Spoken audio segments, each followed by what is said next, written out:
امام مالک نے خبر دی، انہیں ابو بکر کے مولا سمی نے، انہیں ابو صالح نے اور انہیں ابو ہریرہ رضی اللہ عنہ نے کہ رسول اللہ صلی اللہ علیہ وسلم نے فرمایا، سفر کیا ہے؟ گویا عذاب کا ایک ٹکڑا ہے۔ آدمی کی نیند، کھانے پینے سب میں رکاوٹ پیدا کرتا ہے، اس لیے جب مسافر اپنا کام پورا کر لے تو اسے جلد گھر واپس آ جانا چاہیے۔ صحیح بخاری حدیث نمبر 3001۔ امام مالک نے خبر دی، انہیں نافع نے اور انہیں عبداللہ بن عمر رضی اللہ عنہ نے کہ عمر بن خطاب رضی اللہ عنہ نے ایک گھوڑا اللہ کے راستے میں سواری کے لیے دے دیا۔ پھر انہوں نے دیکھا کہ وہی گھوڑا فروخت ہو رہا ہے۔ انہوں نے چاہا کہ اسے خرید لیں، لیکن جب رسول اللہ صلی اللہ علیہ وسلم سے اجازت چاہی تو آپ نے فرمایا کہ اب تم اسے نہ خریدو اور اپنے صدقے کو واپس نہ پھیرو۔ صحیح بخاری حدیث نمبر 3002۔ امام مالک نے بیان کیا، ان سے زید بن اسلم نے، ان سے ان کے والد نے کہ میں نے عمر بن خطاب رضی اللہ عنہ سے سنا، آپ فرما رہے تھے کہ میں نے اللہ کے راستے میں ایک گھوڑا سواری کے لیے دیا اور جسے دیا تھا وہ اسے بیچنے لگا، یا آپ نے یہ فرمایا تھا کہ اس نے اسے بالکل کمزور کر دیا تھا، اس لیے میرا ارادہ ہوا کہ میں اسے واپس خرید لوں۔ مجھے یہ خیال تھا کہ وہ شخص سستے داموں پر اسے بیچ دے گا۔ میں نے اس کے متعلق نبی کریم صلی اللہ علیہ وسلم سے جب پوچھا تو آپ صلی اللہ علیہ وسلم نے فرمایا کہ اگر وہ گھوڑا تمہیں 1 درہم میں مل جائے پھر بھی اسے نہ خریدنا، کیونکہ اپنے ہی صدقے کو واپس لینے والا اس کتے کی طرح ہے جو اپنی قے خود ہی چاٹتا ہے۔ صحیح بخاری حدیث نمبر 3003۔ حبیب بن ابی ثابت نے بیان کیا، کہا کہ میں نے ابو العباس شاعر سے سنا۔ ابو العباس شاعر ہونے کے ساتھ روایت حدیث میں بھی ثقہ اور قابل اعتماد تھے۔ انہوں نے بیان کیا کہ میں نے عبداللہ بن عمر رضی اللہ عنہ سے سنا، آپ بیان کرتے تھے کہ ایک صحابی نبی کریم صلی اللہ علیہ وسلم کی خدمت میں حاضر ہوئے اور آپ سے جہاد میں شرکت کی اجازت چاہی۔ آپ نے ان سے دریافت فرمایا، کیا تمہارے ماں باپ زندہ ہیں؟ انہوں نے کہا کہ جی ہاں۔ آپ صلی اللہ علیہ وسلم نے فرمایا کہ پھر انہی میں جہاد کرو۔ صحیح بخاری حدیث نمبر 3004۔ امام مالک رحمہ اللہ نے خبر دی، انہیں عبداللہ بن ابی بکر نے، انہیں عباد بن تمیم نے اور انہیں ابو بشیر انصاری رضی اللہ عنہ نے کہ وہ ایک سفر میں رسول کریم صلی اللہ علیہ وسلم کے ساتھ تھے۔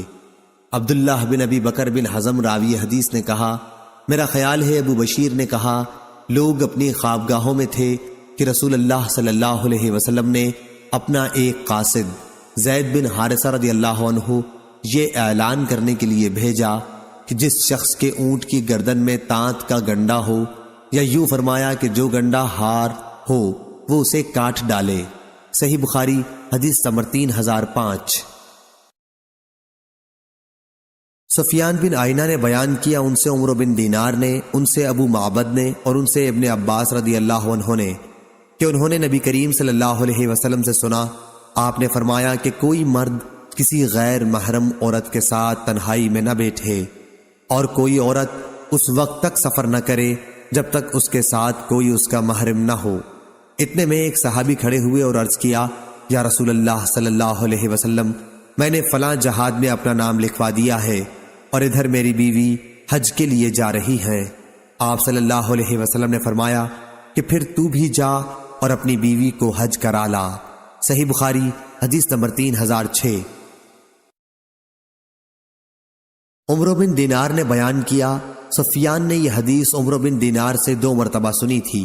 انہوں نے بیان کیا کہ مجھے حسن بن محمد نے خبر دی، کہا کہ مجھے عبید اللہ بن ابی رافع نے خبر دی، کہا کہ میں نے حضرت علی رضی اللہ عنہ سے سنا، آپ بیان کرتے تھے کہ رسول اللہ صلی اللہ علیہ وسلم نے مجھے اور زبیر اور مقداد بن اسود رضی اللہ عنہم کو ایک مہم پر بھیجا، اور آپ نے فرمایا کہ جب تم لوگ روضہ خاج جو مدینہ سے 12 میل کے فاصلے پر ایک جگہ کا نام ہے پر پہنچ جاؤ تو وہاں ایک بڑھیا عورت تمہیں اونٹ پر سوار ملے گی اور اس کے پاس ایک خط ہوگا، تم لوگ اس سے وہ خط لے لینا۔ ہم روانہ ہوئے اور ہمارے گھوڑے ہمیں تیزی کے ساتھ لیے جا رہے تھے۔ آخر ہم روضہ خاک پر پہنچ گئے اور وہاں واقعی ایک بوڑھی عورت موجود تھی جو اونٹ پر سوار تھی۔ ہم نے اس سے کہا کہ خط نکال، اس نے کہا کہ میرے پاس تو کوئی خط نہیں، لیکن جب ہم نے اسے دھمکی دی کہ اگر تو نے خط نہ نکالا تو تمہارے کپڑے ہم خود اتار دیں گے، اس پر اس نے اپنی گندھی ہوئی چوٹی کے اندر سے خط نکال کر دیا اور ہم اسے رسول اللہ صلی اللہ علیہ وسلم کی خدمت میں لے کر حاضر ہوئے۔ اس کا مضمون یہ تھا: حاطب بن ابی بلتع کی طرف سے مشرکین مکہ کے چند آدمیوں کی طرف۔ اس میں انہوں نے رسول اللہ صلی اللہ علیہ وسلم کے بعض بھیدوں کی خبر دی تھی۔ حضرت صلی اللہ علیہ وسلم نے فرمایا: اے حاطب، یہ کیا واقعہ ہے؟ انہوں نے عرض کیا: یا رسول اللہ صلی اللہ علیہ وسلم، میرے بارے میں عجلت سے کام نہ لیجئے۔ میری حیثیت مکے میں یہ تھی کہ قریش کے ساتھ میں نے رہنا سہنا اختیار کر لیا تھا، ان سے رشتہ ناتا میرا کچھ بھی نہ تھا۔ آپ کے ساتھ جو دوسرے مہاجرین ہیں ان کی تو مکے میں سب کی رشتہ داری ہے، اور مکے والے اسی وجہ سے ان کے عزیزوں کی اور ان کے مالوں کی حفاظت و حمایت کریں گے، مگر مکے والوں کے ساتھ میرا کوئی نسبی تعلق نہیں ہے، اس لیے میں نے سوچا کہ ان پر کوئی احسان کر دوں جس سے اثر لے کر وہ میرے بھی عزیزوں کی مکے میں حفاظت کریں۔ میں نے یہ کام کفر یا ارتداد کی وجہ سے ہرگز نہیں کیا ہے، اور نہ اسلام کے بعد کفر سے خوش ہو کر۔ رسول اللہ صلی اللہ علیہ وسلم نے سن کر فرمایا کہ حاطب نے سچ کہا ہے۔ حضرت عمر رضی اللہ عنہ نے کہا: یا رسول اللہ صلی اللہ علیہ وسلم، اجازت دیجئے میں اس منافق کا سر اڑا دوں۔ آپ صلی اللہ علیہ وسلم نے فرمایا: نہیں، یہ بدر کی لڑائی میں مسلمانوں کے ساتھ مل کر لڑے ہیں، اور تمہیں معلوم نہیں اللہ تعالی مجاہدین بدر کے احوال موت تک کے پہلے ہی سے جانتا تھا، اور وہ خود ہی فرما چکا ہے کہ تم جو چاہو کرو، میں تمہیں معاف کر چکا ہوں۔ سفیان بن عینہ نے کہا کہ حدیث کی یہ سند بھی کتنی عمدہ ہے۔ صحیح بخاری حدیث نمبر 3007۔ ابن عینہ نے بیان کیا، ان سے عمر بن دینار نے، انہوں نے جابر بن عبداللہ رضی اللہ عنہ سے سنا، انہوں نے بیان کیا کہ بدر کی لڑائی سے قیدی مشرکین مکہ لائے گئے، جن میں حضرت عباس رضی اللہ عنہ بھی تھے۔ ان کے بدن پر کوئی کپڑا نہیں تھا۔ نبی کریم صلی اللہ علیہ وسلم نے ان کے لیے قمیص تلاش کروائی، وہ لمبے قد کے تھے، اس لیے عبداللہ بن ابی منافق کی قمیص ہی ان کے بدن پر آ سکی، اور حضرت صلی اللہ علیہ وسلم نے انہیں وہ قمیص پہنا دی۔ نبی کریم صلی اللہ علیہ وسلم نے عبداللہ بن ابی کی موت کے بعد اپنی قمیص اتار کر اسے پہنائی تھی۔ ابن عینہ نے کہا کہ نبی کریم صلی اللہ علیہ وسلم پر جو اس کا احسان تھا، حضرت صلی اللہ علیہ وسلم نے چاہا کہ اسے ادا کر دیں۔ صحیح بخاری حدیث نمبر 3008۔ سہل بن سعد انصاری رضی اللہ عنہ نے خبر دی کہ نبی کریم صلی اللہ علیہ وسلم نے خیبر کی لڑائی کے دن فرمایا: کل میں ایسے شخص کے ہاتھ میں اسلامی جھنڈا دوں گا جس کے ہاتھ پر اسلامی فتح حاصل ہوگی، جو اللہ اور اس کے رسول سے محبت رکھتا ہے، اور جس سے اللہ اور اس کا رسول بھی محبت رکھتے ہیں۔ رات بھر سب صحابہ کے ذہن میں یہی خیال رہا کہ دیکھیے کہ کسے جھنڈا ملتا ہے۔ جب صبح ہوئی تو ہر شخص امیدوار تھا، لیکن حضرت صلی اللہ علیہ وسلم نے دریافت فرمایا کہ علی کہاں ہیں؟ عرض کیا گیا کہ ان کی آنکھوں میں درد ہو گیا ہے۔ حضرت صلی اللہ علیہ وسلم نے اپنا مبارک تھوک ان کی آنکھوں میں لگا دیا، اور اس سے انہیں صحت ہو گئی، کسی قسم کی بھی تکلیف باقی نہ رہی۔ پھر آپ صلی اللہ علیہ وسلم نے انہی کو جھنڈا عطا فرمایا۔ علی رضی اللہ عنہ نے کہا کہ کیا میں ان لوگوں سے اس وقت تک نہ لڑوں جب تک یہ ہمارے ہی جیسے یعنی مسلمان نہ ہو جائیں؟ حضرت صلی اللہ علیہ وسلم نے انہیں ہدایت فرمائی: یوں ہی چلا جا، جب ان کی سرحد میں اترے تو انہیں اسلام کی دعوت دینا، اور انہیں بتانا کہ اسلام کے ناطے ان پر کون کون سے کام ضروری ہیں۔ خدا کی قسم، اگر تمہارے ذریعے اللہ ایک شخص کو بھی مسلمان کر دے تو یہ تمہارے لیے سرخ اونٹوں سے بہتر ہے۔ صحیح بخاری حدیث نمبر 3009۔ شعبہ نے بیان کیا، ان سے محمد بن زیاد نے اور ان سے ابو ہریرہ رضی اللہ عنہ نے کہ نبی کریم صلی اللہ علیہ وسلم نے فرمایا: ایسے لوگوں پر اللہ کو تعجب ہوگا جو جنت میں داخل ہوں گے حالانکہ دنیا میں اپنے کفر کی وجہ سے وہ بیڑیوں میں تھے۔ صحیح بخاری حدیث نمبر 3010۔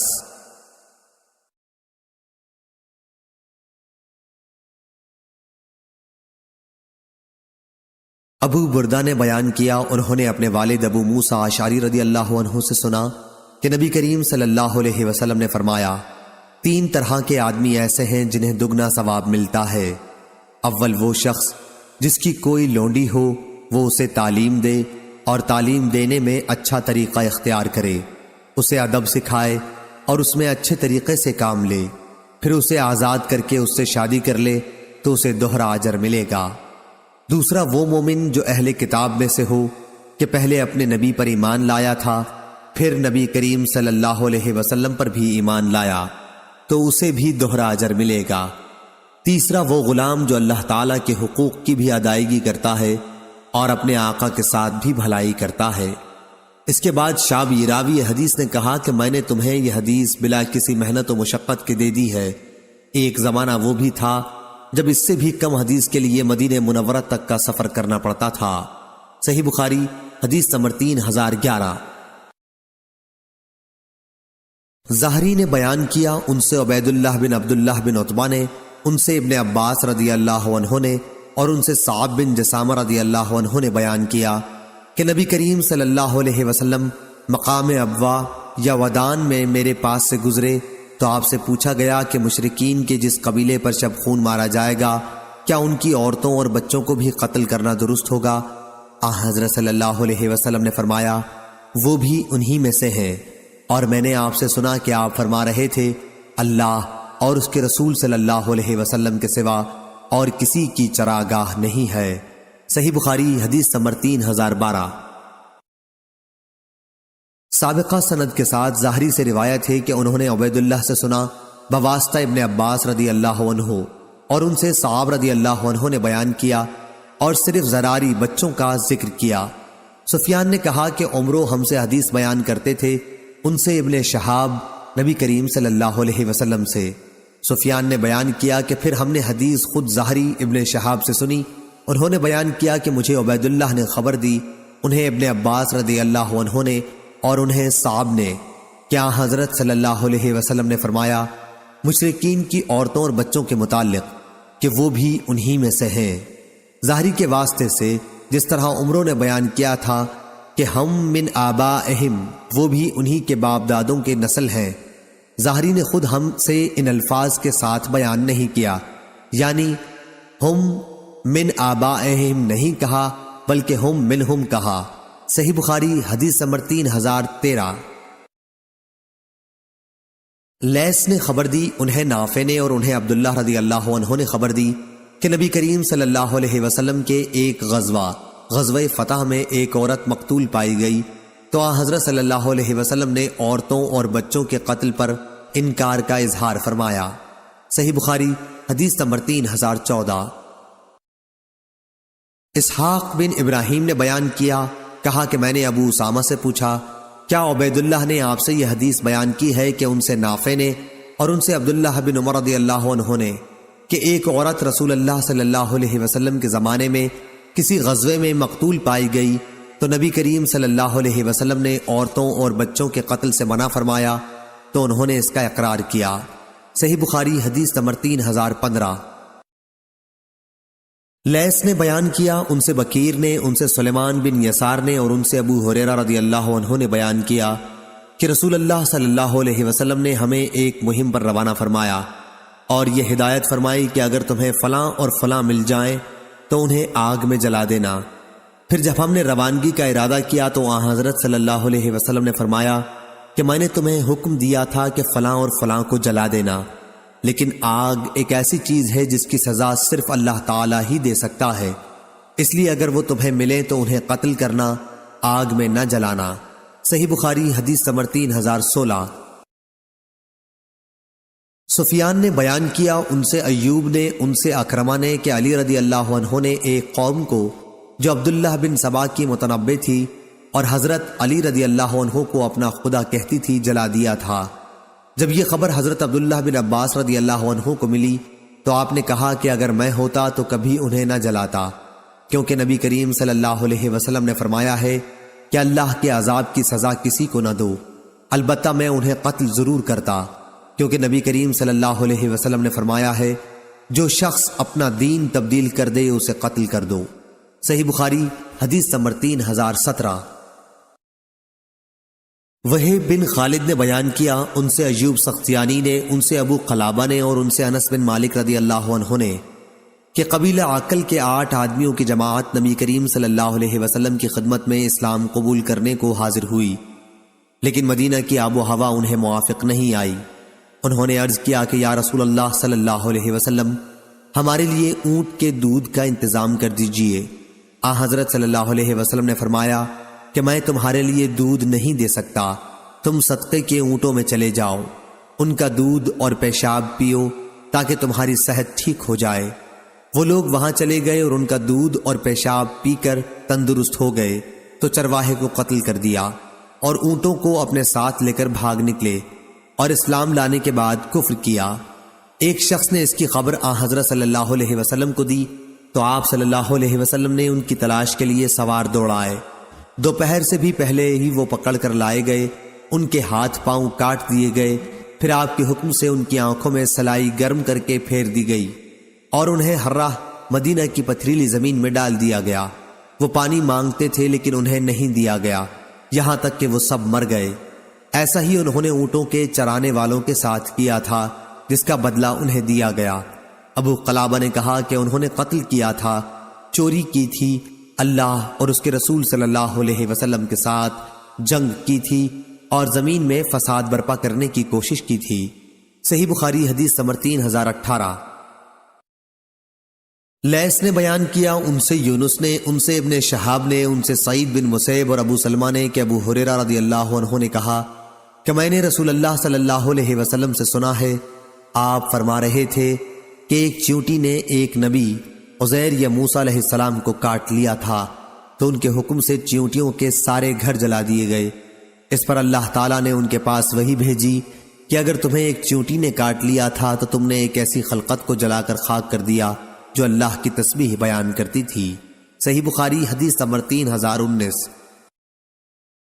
قیس بن ابی حازم نے بیان کیا، کہا کہ مجھ سے جریر بن عبداللہ رضی اللہ عنہ نے بیان کیا کہ مجھ سے رسول اللہ صلی اللہ علیہ وسلم نے فرمایا، ذوالخلصہ کو برباد کر کے مجھے راحت کیوں نہیں دے دیتے؟ یہ ذوالخلصہ قبیلہ خشم کا ایک بت خانہ تھا اور اسے کعبۃ الیمانیہ کہتے تھے۔ انہوں نے بیان کیا کہ پھر میں قبیلہ احمس کے 150 سواروں کو لے کر چلا۔ یہ سب حضرات بڑے اچھے گھڑ سوار تھے، لیکن میں گھوڑے کی سواری اچھی طرح نہیں کر پاتا تھا۔ حضرت صلی اللہ علیہ وسلم نے میرے سینے پر اپنے ہاتھ سے مارا، میں نے انگشتائے مبارک کا نشان اپنے سینے پر دیکھا۔ فرمایا، اے اللہ، گھوڑے کی پشت پر اسے ثبات عطا فرمائیو اور اسے دوسروں کو ہدایت کی راہ دکھانے والا اور خود ہدایت پایا ہوا بنائیو۔ اس کے بعد جریر رضی اللہ عنہ روانہ ہوئے اور ذوالخلصہ کی عمارت کو گرا کر اس میں آگ لگا دی۔ پھر رسول اللہ صلی اللہ علیہ وسلم کی اس کی خبر بھجوائی۔ جریر رضی اللہ عنہ کے قاصد ابو ارطاء حسین بن ربیعہ نے خدمت نبوی میں حاضر ہو کر عرض کیا، اس ذات کی قسم جس نے آپ صلی اللہ علیہ وسلم کو حق کے ساتھ مبعوث کیا ہے، میں اس وقت تک آپ کی خدمت میں حاضر نہیں ہوا جب تک ہم نے ذوالخلصہ کو ایک خالی پیٹ والے اونٹ کی طرح نہیں بنا دیا۔ انہوں نے کہا، خارش والے اونٹ کی طرح مراد ویرانی سے ہے۔ جریر رضی اللہ عنہ نے بیان کیا کہ یہ سن کر آپ صلی اللہ علیہ وسلم نے قبیلہ احمس کے سواروں اور قبیلے کے تمام لوگوں کے لیے 5 مرتبہ برکتوں کو دعا فرمائی۔ صحیح بخاری حدیث نمبر 3020۔ سفیان بن عینہ نے خبر دی، انہیں موسیٰ بن عقبہ نے، انہیں نافع نے اور ان سے ابن عمر رضی اللہ عنہ نے بیان کیا کہ نبی کریم صلی اللہ علیہ وسلم نے یہود بنو نضیر کے کھجور کے باغات جلوا دیے تھے۔ صحیح بخاری حدیث نمبر 3021۔ یحییٰ بن زکریا بن ابی زائدہ نے بیان کیا، کہا مجھ سے میرے والد نے بیان کیا، ان سے ابو اسحاق نے اور ان سے برا بن عازب رضی اللہ عنہ نے بیان کیا کہ رسول اللہ صلی اللہ علیہ وسلم نے انصار کے چند آدمیوں کو ابو رافع یہودی کو قتل کرنے کے لیے بھیجا۔ ان میں سے ایک صاحب عبداللہ بن عتیق رضی اللہ عنہ آگے چل کر اس کے قلعے کے اندر داخل ہو گئے۔ انہوں نے بیان کیا کہ اندر جانے کے بعد میں اس مکان میں گھس گیا جہاں ان کے جانور بندھا کرتے تھے۔ بیان کیا انہوں نے قلعے کا دروازہ بند کر لیا، لیکن اتفاق کہ ان کا ایک گدھا ان کے مویشیوں میں سے گم تھا، اس لیے وہ اسے تلاش کرنے کے لیے باہر نکلے، اس خیال سے کہ کہیں پکڑا نہ جاؤں۔ نکلنے والوں کے ساتھ میں بھی باہر آ گیا تاکہ ان پر یہ ظاہر کر دوں کہ میں بھی تلاش کرنے والوں میں شامل ہوں۔ آخر گدھا انہیں مل گیا، وہ پھر اندر آ گئے، میں بھی ان کے ساتھ اندر آ گیا اور انہوں نے قلعے کا دروازہ بند کر لیا۔ رات کا وقت تھا، کنجیوں کا گچھا انہوں نے ایک ایسے طاق میں رکھا جسے میں نے دیکھ لیا تھا۔ جب وہ سب سو گئے تو میں نے چابیوں کا گچھا اٹھایا اور دروازہ کھول کر ابو رافع کے پاس پہنچا۔ میں نے اسے آواز دی، ابو رافع۔ اس نے جواب دیا اور میں فوراً اس کی آواز کی طرف بڑھا اور اس پر وار کر بیٹھا۔ وہ چیخنے لگا تو میں باہر چلا آیا۔ اس کے پاس سے واپس آ کر میں پھر اس کے کمرے میں داخل ہوا، گویا میں اس کی مدد کو پہنچا تھا۔ میں نے پھر آواز بدل لی تھی۔ اس نے کہا کہ یہ کیا کر رہا ہے؟ تیری ماں برباد ہو۔ میں نے پوچھا کیا بات پیش آئی؟ وہ کہنے لگا نامعلوم کون شخص میرے کمرے میں آ گیا اور مجھ پر حملہ کر بیٹھا ہے۔ انہوں نے کہا کہ اب کی بار میں نے اپنی تلوار سے اس کے پیٹ پر رکھ کر اتنی زور سے دبائی کہ اس کی ہڈیوں میں اتر گئی۔ جب میں اس کے کمرے سے نکلا تو بہت دہشت میں تھا۔ پھر قلعے کی ایک سیڑھی پر میں آیا تاکہ اس سے نیچے اتر جاؤں، مگر میں اس پر سے گر گیا اور میرے پاؤں میں موچ آ گئی۔ پھر جب میں اپنے ساتھیوں کے پاس آیا تو میں نے ان سے کہا کہ میں تو اس وقت تک یہاں سے نہیں جاؤں گا جب تک اس کی موت کا اعلان خود نہ سن لوں۔ چنانچہ میں وہیں ٹھہر گیا اور میں نے رونے والی عورتوں سے ابو رافع حجاز کے سوداگر کی موت کا اعلان بلند آواز سے سنا۔ انہوں نے کہا کہ پھر میں وہاں سے اٹھا اور مجھے اس وقت کچھ بھی درد معلوم نہیں ہوا۔ پھر ہم نبی کریم صلی اللہ علیہ وسلم کی خدمت میں حاضر ہوئے اور آپ صلی اللہ علیہ وسلم کو اس کی بشارت دی۔ صحیح بخاری حدیث نمبر 3022۔ یحییٰ بن ابی زائدہ نے بیان کیا، ان سے ان کے والد نے، ان سے ابو اسحاق نے اور ان سے برا بن عازب رضی اللہ عنہ نے بیان کیا کہ رسول اللہ صلی اللہ علیہ وسلم نے انصار کے چند آدمیوں کو ابو رافع کے پاس اسے قتل کرنے کے لیے بھیجا تھا۔ چنانچہ رات میں عبداللہ بن عتیق رضی اللہ عنہ اس کے قلعے میں داخل ہوئے اور اسے سوتے ہوئے قتل کیا۔ صحیح بخاری حدیث نمبر 3023۔ ابو اسحاق فزاری نے بیان کیا، ان سے موسیٰ بن عقبہ نے بیان کیا کہ مجھ سے عمر بن عبید اللہ کے غلام سالم ابو نضر نے بیان کیا کہ میں عمر بن عبید اللہ کا منشی تھا۔ سالم نے بیان کیا کہ جب وہ خوارج سے لڑنے کے لیے روانہ ہوئے تو انہیں عبداللہ بن ابی اوفا رضی اللہ عنہ کا خط ملا۔ میں نے اسے پڑھا تو اس میں انہوں نے لکھا تھا کہ رسول کریم صلی اللہ علیہ وسلم نے ایک لڑائی کے موقع پر انتظار کیا، پھر جب سورج ڈھل گیا۔ صحیح بخاری حدیث نمبر 3024۔ تو آپ صلی اللہ علیہ وسلم نے لوگوں کو خطاب کرتے ہوئے فرمایا، اے لوگو، دشمن سے لڑائی بھڑائی کی تمنا نہ کرو، بلکہ اللہ تعالیٰ سے سلامتی مانگو۔ ہاں، جب جنگ چھڑ جائے تو پھر صبر کیے رہو اور ڈٹ کر مقابلہ کرو، اور جان لو کہ جنت تلواروں کے سائے میں ہے۔ پھر آپ نے یوں دعا کی، اے اللہ، کتاب قرآن کے نازل فرمانے والے، اے بادلوں کے چلانے والے، اے احزاب یعنی کافروں کی جماعتوں کو غزوہ خندق کے موقع پر شکست دینے والے، ہمارے دشمن کو شکست دے اور ان کے مقابلے میں ہماری مدد کر۔ اور موسیٰ بن عقبہ نے کہا کہ مجھ سے سالم ابو نضر نے بیان کیا کہ میں عمر بن عبید اللہ کا منشی تھا۔ ان کے پاس حضرت عبداللہ بن ابی اوفا رضی اللہ عنہ کا خط آیا کہ رسول کریم صلی اللہ علیہ وسلم نے فرمایا تھا، دشمن سے لڑائی لڑنے کی تمنا نہ کرو۔ صحیح بخاری حدیث نمبر 3025۔ مغیرہ بن عبد الرحمن نے بیان کیا، ان سے ابو زناد نے، ان سے اعرج نے اور ان سے حضرت ابو ہریرہ رضی اللہ عنہ نے کہ رسول اللہ صلی اللہ علیہ وسلم نے فرمایا، دشمن سے لڑنے بھڑنے کی تمنا نہ کرو، ہاں اگر جنگ شروع ہی ہو جائے تو پھر صبر سے کام لو۔ صحیح بخاری حدیث نمبر 3026۔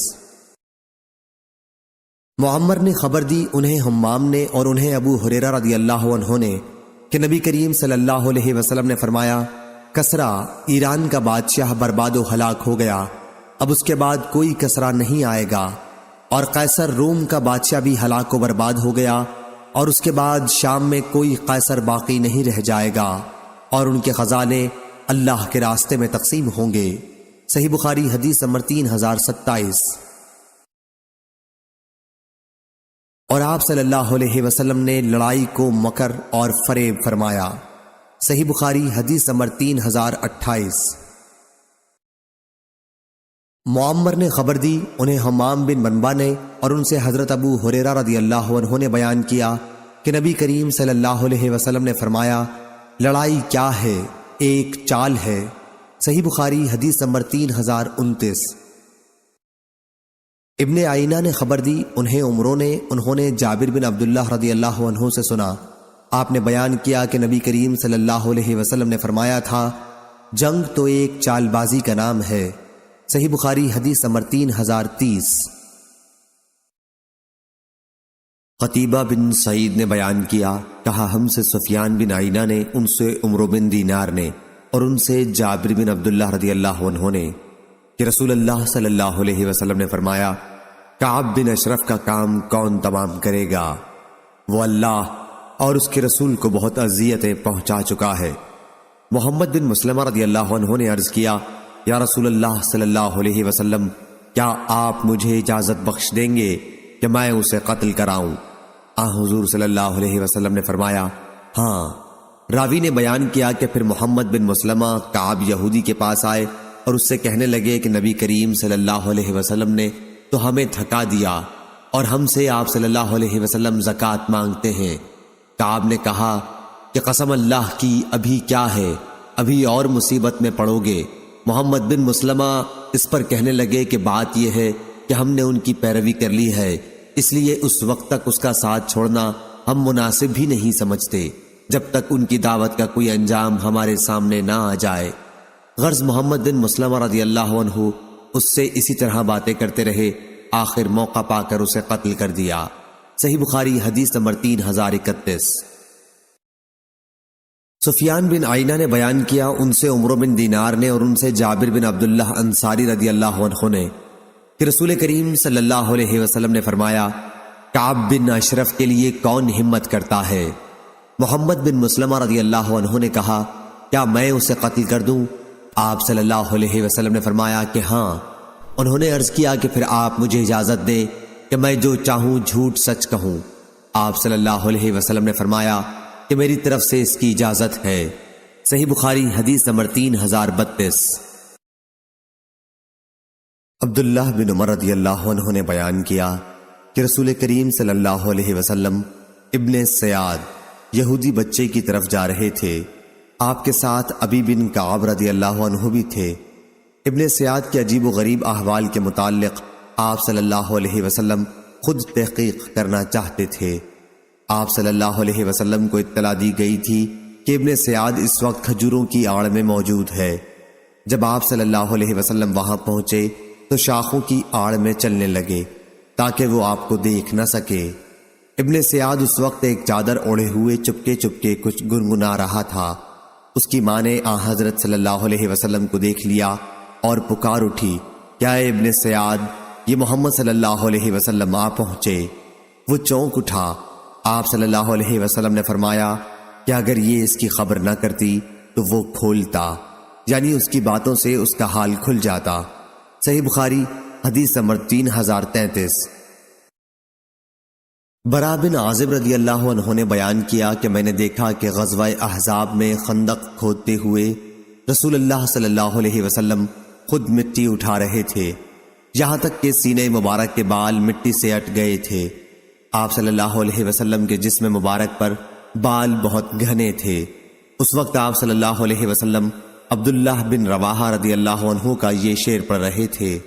ترجمہ: اے اللہ، اگر تیری ہدایت نہ ہوتی تو ہم کبھی سیدھا راستہ نہ پاتے، نہ صدقہ کر سکتے اور نہ نماز پڑھتے۔ اب تو یا اللہ ہمارے دلوں کو سکون اور اطمینان عطا فرما، اور اگر دشمن سے مٹبھیڑ ہو جائے تو ہمیں ثابت قدم رکھیو۔ دشمنوں نے ہمارے اوپر زیادتی کی ہے، جب بھی وہ ہم کو فتنہ فساد میں مبتلا کرنا چاہتے ہیں تو ہم انکار کرتے ہیں۔ آپ یہ شعر بلند آواز سے پڑھ رہے تھے۔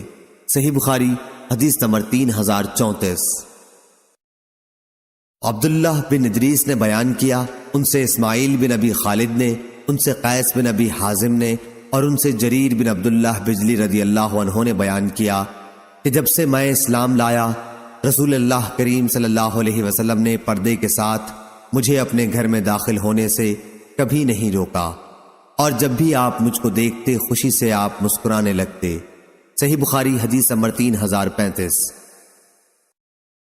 ایک دفعہ میں نے آپ صلی اللہ علیہ وسلم کی خدمت میں شکایت کی کہ میں گھوڑے کی سواری پر اچھی طرح نہیں جم پاتا ہوں، تو آپ نے میرے سینے پر اپنا دست مبارک مارا اور دعا کی، اے اللہ اسے گھوڑے پر جما دے اور دوسروں کو سیدھا راستہ بتانے والا بنا دے اور خود اسے بھی سیدھے راستے پر قائم رکھیو۔ صحیح بخاری حدیث نمبر 3036۔ ابو حازم نے بیان کیا کہ سہل بن سعد سعدی رضی اللہ عنہ سے شاگردوں نے پوچھا کہ جنگ احد میں نبی کریم صلی اللہ علیہ وسلم کے زخموں کا علاج کس دوا سے کیا گیا تھا؟ سہل رضی اللہ عنہ نے اس پر کہا کہ اب صحابہ میں کوئی شخص بھی ایسا زندہ موجود نہیں ہے جو اس کے بارے میں مجھ سے زیادہ جانتا ہو۔ حضرت علی رضی اللہ عنہ اپنی ڈھال میں پانی بھر بھر کر لا رہے تھے اور سیدہ فاطمہ رضی اللہ عنہا آپ صلی اللہ علیہ وسلم کے چہرے سے خون کو دھو رہی تھیں، اور ایک بوریا جلایا گیا تھا اور آپ کے زخموں میں اسی کی راکھ کو بھر دیا گیا تھا۔ صحیح بخاری حدیث نمبر 3037۔ وکی نے بیان کیا، ان سے شعبہ نے، ان سے سعید بن ابی بردہ نے، ان سے ان کے باپ نے اور ان سے ان کے دادا ابو موسیٰ اشعری رضی اللہ عنہ نے کہ نبی کریم صلی اللہ علیہ وسلم نے معاذ رضی اللہ عنہ اور ابو موسیٰ رضی اللہ عنہ کو یمن بھیجا۔ آپ صلی اللہ علیہ وسلم نے اس موقع پر یہ ہدایت فرمائی تھی کہ لوگوں کے لیے آسانی پیدا کرنا، انہیں سختیوں میں مبتلا نہ کرنا، ان کو خوش رکھنا، نفرت نہ دلانا، اور تم دونوں آپس میں اتفاق رکھنا، اختلاف نہ پیدا کرنا۔ صحیح بخاری حدیث نمبر 3038۔ ابو اسحاق نے بیان کیا، کہا کہ میں نے برا بن عازب رضی اللہ عنہ سے سنا، آپ بیان کرتے تھے کہ رسول کریم صلی اللہ علیہ وسلم نے جنگ احد کے موقع پر تیر اندازوں کے 50 آدمیوں کا افسر عبداللہ بن جبیر رضی اللہ عنہ کو بنایا۔ آپ صلی اللہ علیہ وسلم نے انہیں تاکید کر دی تھی کہ اگر تم یہ بھی دیکھ لو کہ پرندے ہم پر ٹوٹ پڑے ہیں، پھر بھی اپنی اس جگہ سے مت ہٹنا جب تک میں تم لوگوں کو کہلا نہ بھیجوں۔ اسی طرح اگر تم یہ دیکھو کہ کفار کو ہم نے شکست دے دی ہے اور انہیں پامال کر دیا ہے، پھر بھی یہاں سے نہ ٹلنا جب تک میں تمہیں خود بلا نہ بھیجوں۔ پھر اسلامی لشکر نے کفار کو شکست دے دی۔ برا بن عازب رضی اللہ عنہ نے بیان کیا کہ اللہ کی قسم میں نے مشرک عورتوں کو دیکھا کہ تیزی کے ساتھ بھاگ رہی تھیں، ان کے پازیب اور پنڈلیاں دکھائی دے رہی تھیں اور وہ اپنے کپڑوں کو اٹھائے ہوئے تھیں۔ عبداللہ بن جبیر رضی اللہ عنہ کے ساتھیوں نے کہا کہ غنیمت لوٹو، اے قوم غنیمت تمہارے سامنے ہے، تمہارے ساتھی غالب آ گئے ہیں، اب ڈر کس بات کا ہے؟ اس پر عبداللہ بن جبیر رضی اللہ عنہ نے ان سے کہا، کیا جو ہدایت رسول اللہ صلی اللہ علیہ وسلم نے کی تھی تم اسے بھول گئے؟ لیکن وہ لوگ اسی پر اڑے رہے کہ دوسرے اصحاب کے ساتھ غنیمت جمع کرنے میں شریک رہیں گے۔ جب یہ لوگ اکثریت اپنی جگہ چھوڑ کر چلے آئے تو ان کے منہ کافروں نے پھیر دیے اور مسلمانوں کو شکست زدہ پا کر بھاگتے ہوئے آئے۔ یہی وہ گھڑی تھی جس کا ذکر سورہ آل عمران میں ہے کہ جب رسول کریم صلی اللہ علیہ وسلم تم کو پیچھے کھڑے ہوئے بلا رہے تھے۔ اس سے یہی مراد ہے۔ اس وقت رسول کریم صلی اللہ علیہ وسلم کے ساتھ 12 صحابہ کے سوا اور کوئی بھی باقی نہ رہ گیا تھا۔ آخر ہمارے 70 آدمی شہید ہو گئے۔ بدر کی لڑائی میں حضرت صلی اللہ علیہ وسلم نے اپنے صحابہ کے ساتھ مشرکین کے 140 آدمیوں کا نقصان کیا تھا۔ 70 ان میں سے قیدی تھے اور 70 مقتول۔ جب جنگ ختم ہو گئی تو ایک پہاڑ پر کھڑے ہو کر ابو سفیان نے کہا، کیا محمد صلی اللہ علیہ وسلم اپنی قوم کے ساتھ موجود ہیں؟ 3 مرتبہ انہوں نے یہی پوچھا، لیکن نبی کریم صلی اللہ علیہ وسلم نے جواب دینے سے منع فرما دیا تھا۔ پھر انہوں نے پوچھا، کیا ابن ابی قحافہ ابو بکر رضی اللہ عنہ اپنی قوم میں موجود ہیں؟ یہ سوال بھی 3 مرتبہ کیا۔ پھر پوچھا، کیا ابن خطاب رضی اللہ عنہ اپنی قوم میں موجود ہیں؟ یہ بھی 3 مرتبہ پوچھا۔ پھر اپنے ساتھیوں کی طرف مڑ کر کہنے لگے کہ یہ تینوں قتل ہو چکے ہیں۔ اس پر عمر رضی اللہ عنہ سے نہ رہا گیا اور آپ بول پڑے، کیا اے خدا کے دشمن، خدا گواہ ہے کہ تو جھوٹ بول رہا ہے، جن کے تو نے ابھی نام لیے تھے وہ سب زندہ ہیں اور ابھی تیرا برا دن آنے والا ہے۔ ابو سفیان نے کہا، اچھا آج کا دن بدر کا بدلہ ہے اور لڑائی بھی ایک ٹول کی طرح۔ کبھی ادھر کبھی ادھر۔ تم لوگوں کو اپنی قوم کے بعض لوگ مسئلہ کیے ہوئے ملیں گے۔ میں نے اس طرح کا کوئی حکم اپنے آدمیوں کو نہیں دیا تھا، لیکن مجھے ان کا یہ عمل برا بھی نہیں معلوم ہوا۔ اس کے بعد وہ فخریہ رجز پڑھنے لگا۔ حبل بت کا نام بلند رہے۔ آپ صلی اللہ علیہ وسلم نے فرمایا، تم لوگ اس کا جواب کیوں نہیں دیتے؟ صحابہ رضی اللہ عنہم نے پوچھا، ہم اس کے جواب میں کیا کہیں یا رسول اللہ؟ آپ صلی اللہ علیہ وسلم نے فرمایا، کہو کہ اللہ سب سے بلند اور سب سے بڑا بزرگ ہے۔ ابو سفیان نے کہا، ہمارا مددگار عزا بت ہے اور تمہارا کوئی بھی نہیں۔ آپ صلی اللہ علیہ وسلم نے فرمایا، جواب کیوں نہیں دیتے؟ صحابہ نے عرض کیا، یا رسول اللہ اس کا جواب کیا دیا جائے؟ حضرت صلی اللہ علیہ وسلم نے فرمایا، کہو کہ اللہ ہمارا حامی ہے اور تمہارا حامی کوئی نہیں۔ صحیح بخاری حدیث نمبر 3039۔ حماد نے بیان کیا، ان سے ثابت نے اور ان سے انس رضی اللہ عنہ نے کہ رسول اللہ صلی اللہ علیہ وسلم سب سے زیادہ حسین، سب سے زیادہ سخی اور سب سے زیادہ بہادر تھے۔ انہوں نے کہا کہ ایک مرتبہ رات کے وقت اہل مدینہ گھبرا گئے تھے کیونکہ ایک آواز سنائی دی تھی۔ پھر ابو طلحہ کے ایک گھوڑے پر جس کی پیٹھ ننگی تھی، رسول کریم صلی اللہ علیہ وسلم حقیقت حال معلوم کرنے کے لیے تنہا اطراف مدینہ میں سب سے آگے تشریف لے گئے۔ پھر آپ صلی اللہ علیہ وسلم واپس آ کر صحابہ رضی اللہ عنہم سے ملے تو تلوار آپ صلی اللہ علیہ وسلم کی گردن میں لٹک رہی تھی، اور آپ صلی اللہ علیہ وسلم فرما رہے تھے کہ گھبرانے کی کوئی بات نہیں، گھبرانے کی کوئی بات نہیں۔ اس کے بعد آپ صلی اللہ علیہ وسلم نے فرمایا، میں نے تو اسے دریا کی طرح پایا، تیز دوڑنے میں۔ آپ صلی اللہ علیہ وسلم کا اشارہ گھوڑے کی طرف تھا۔ صحیح بخاری حدیث نمبر 3040۔ سلمہ بن اکو رضی اللہ عنہ نے خبر دی، انہوں نے بیان کیا کہ مائے مدینہ منورہ سے غابہ شام کے راستے میں ایک مقام جا رہا تھا۔ غابہ کی پہاڑی پر ابھی میں پہنچا تھا کہ عبد الرحمن بن عوف رضی اللہ عنہ کا ایک غلام رباح مجھ کو ملا۔ میں نے کہا، کیا بات پیش آئی؟ کہنے لگا کہ رسول اللہ صلی اللہ علیہ وسلم کی 2 دھیل اونٹنیاں دودھ دینے والیاں چھین لی گئی ہیں۔ میں پوچھا، کس نے چھینا ہے؟ بتایا کہ قبیلہ غطفان اور فزارہ کے لوگوں نے۔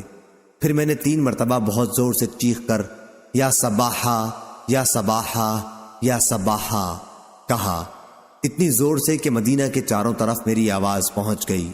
اس کے بعد میں بہت تیزی کے ساتھ آگے بڑھا اور ڈاکوؤں کو جا لیا۔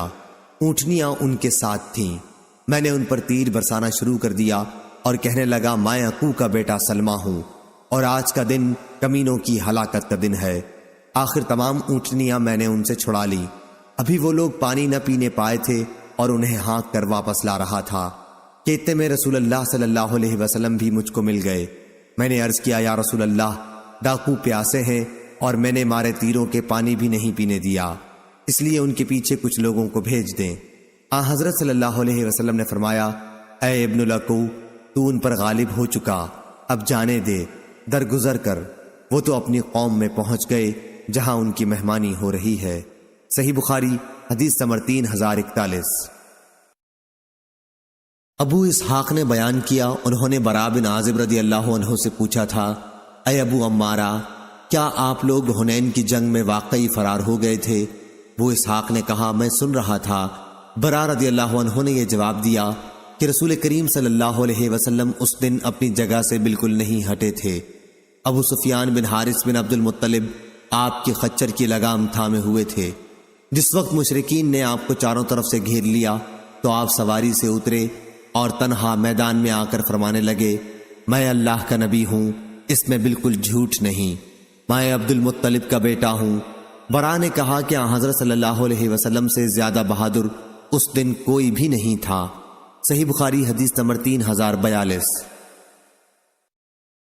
ابو سعید خدری رضی اللہ عنہ نے بیان کیا، جب بنو قریظہ سعد بن معاذ رضی اللہ عنہ کی ثالثی کی شرط پر ہتھیار ڈال کر قلعے سے اتر آئے تو رسول کریم صلی اللہ علیہ وسلم نے انہیں سعد رضی اللہ عنہ کو بلایا۔ آپ وہیں قریب ہی ایک جگہ ٹھہرے ہوئے تھے کیونکہ زخمی تھے۔ حضرت سعد گدھے پر سوار ہو کر آئے۔ جب وہ آپ صلی اللہ علیہ وسلم کے قریب پہنچے تو حضرت صلی اللہ علیہ وسلم نے فرمایا، اپنے سردار کی طرف کھڑے ہو جاؤ اور ان کو سواری سے اتارو۔ آخر آپ اتر کر حضرت صلی اللہ علیہ وسلم کے قریب آ کر بیٹھ گئے۔ آپ صلی اللہ علیہ وسلم نے فرمایا کہ ان لوگوں بنو قریظہ کے یہودی نے آپ کی ثالثی کی شرط پر ہتھیار ڈال دیے ہیں، اس لیے آپ ان کا فیصلہ کر دیں۔ انہوں نے کہا کہ پھر میرا فیصلہ یہ ہے کہ ان میں جتنے آدمی لڑنے والے ہیں انہیں قتل کر دیا جائے اور ان کی عورتوں اور بچوں کو غلام بنا لیا جائے۔ آپ نے فرمایا تو نے اللہ تعالیٰ کے حکم کے مطابق فیصلہ کیا ہے۔ صحیح بخاری حدیث نمبر 3043۔ امام مالک نے بیان کیا ان سے ابن شہاب نے اور ان سے انس بن مالک رضی اللہ عنہ نے کہ رسول اللہ صلی اللہ علیہ وسلم فتح مکہ کے دن جب شہر میں داخل ہوئے تو آپ کے سر مبارک پر خود تھا۔ آپ جب اسے اتار رہے تھے تو ایک شخص ابو برزہ اسلمی نے آ کر آپ کو خبر دی کہ ابن قتل اسلام کا بدترین دشمن کعبے کے پردے سے لٹکا ہوا ہے۔ آپ نے فرمایا اسے وہیں قتل کر دو۔ صحیح بخاری حدیث نمبر 3044۔ عمرو بن ابی سفیان بن اسید بن جاریہ ثقفی نے خبر دی، وہ بنی زہرہ کے حلیف تھے اور حضرت ابو ہریرہ رضی اللہ عنہ کے دوست۔ انہوں نے کہا کہ حضرت ابو ہریرہ رضی اللہ عنہ نے بیان کیا کہ رسول اللہ صلی اللہ علیہ وسلم نے 10 صحابہ کی جماعت کفار کی جاسوسی کے لیے بھیجی۔ جماعت کا امیر عاصم بن عمر بن خطاب کے نانا عاصم بن ثابت انصاری رضی اللہ عنہ کو بنایا اور جماعت روانہ ہو گئی۔ جب یہ لوگ مقام ہدا پر پہنچے تو عصفان اور مکہ کے درمیان میں ہے، تو قبیلہ حذیل کی ایک شاخ بنو لحیان کو کسی نے خبر دے دی اور اس قبیلے کے 200 تیر اندازوں کی ایک جماعت ان کی تلاش میں نکلی۔ یہ سب صحابہ کے نشانات قدم سے اندازہ لگاتے ہوئے چلتے چلتے آخر ایک ایسی جگہ پر پہنچ گئے جہاں صحابہ نے بیٹھ کر کھجوریں کھائی تھیں جو وہ مدینہ منورہ سے اپنے ساتھ لے کر چلے تھے۔ پیچھا کرنے والوں نے کہا کہ یہ گٹھلیاں تو یثرب مدینہ کی کھجوروں کی ہیں، اور پھر قدم کے نشانوں سے اندازہ کرتے ہوئے آگے بڑھنے لگے۔ آخر عاصم رضی اللہ عنہ نے اور ان کے ساتھیوں نے جب انہیں دیکھا تو ان سب نے ایک پہاڑ کی چوٹی پر پناہ لی۔ مشرکین نے ان سے کہا کہ ہتھیار ڈال کر نیچے اتر آؤ، تم سے ہمارا عہد و پیمان ہے، ہم کسی شخص کو بھی قتل نہیں کریں گے۔ عاصم بن ثابت رضی اللہ عنہ مہم کے امیر نے کہا کہ میں تو آج کسی صورت میں بھی ایک کافر کی پناہ میں نہیں اتروں گا، اے اللہ ہماری حالت سے اپنے نبی کو مطلع کر دے۔ اس پر ان کافروں نے تیر برسانے شروع کر دیے اور عاصم اور 7 دوسرے صحابہ کو شہید کر ڈالا، اور باقی 3 صحابی ان کے عہد و پیمان پر اتر آئے۔ یہ خبیب انصاری رضی اللہ عنہ، ابن دثنہ رضی اللہ عنہ اور ایک تیسرے صحابی عبداللہ بن طارق بلوی رضی اللہ عنہ تھے۔ جب یہ صحابی ان کے قابو میں آ گئے تو انہوں نے اپنی کمانوں کے تانت اتار کر ان کو ان سے باندھ لیا۔ حضرت عبداللہ بن طارق رضی اللہ عنہ نے کہا کہ اللہ کی قسم یہ تمہاری پہلی غداری ہے، میں تمہارے ساتھ ہرگز نہ جاؤں گا، بلکہ میں تو انہی حضرات کا اسوہ اختیار کروں گا۔ ان کی مراد شہداء سے تھی، مگر مشرکین انہیں کھینچنے لگے اور زبردستی اپنے ساتھ لے جانا چاہا۔ جب وہ کسی طرح نہ گئے تو ان کو بھی شہید کر دیا۔ اب یہ خبیب اور ابن دثنہ رضی اللہ عنہ کو ساتھ لے کر چلے اور ان کو مکے میں لے جا کر بیچ دیا۔ یہ جنگ بدر کے بعد کا واقعہ ہے۔ خبیب کو حارث بن عامر بن نوفل بن عبد مناف کے لڑکوں نے خرید لیا۔ خبیب رضی اللہ عنہ نے ہی بدر کی لڑائی میں حارث بن عامر کو قتل کیا تھا۔ آپ ان کے یہاں کچھ دنوں تک قیدی بن کر رہے۔ ظاہری نے بیان کیا کہ مجھے عبید اللہ بن عیاض نے خبر دی اور انہیں حارث کی بیٹی زینب نے خبر دی کہ جب ان کو قتل کرنے کے لیے لوگ آئے تو زینب سے انہوں نے موئے زیر ناف موڑنے کے لیے اس طرح مانگا، انہوں نے اس طرح دے دیا۔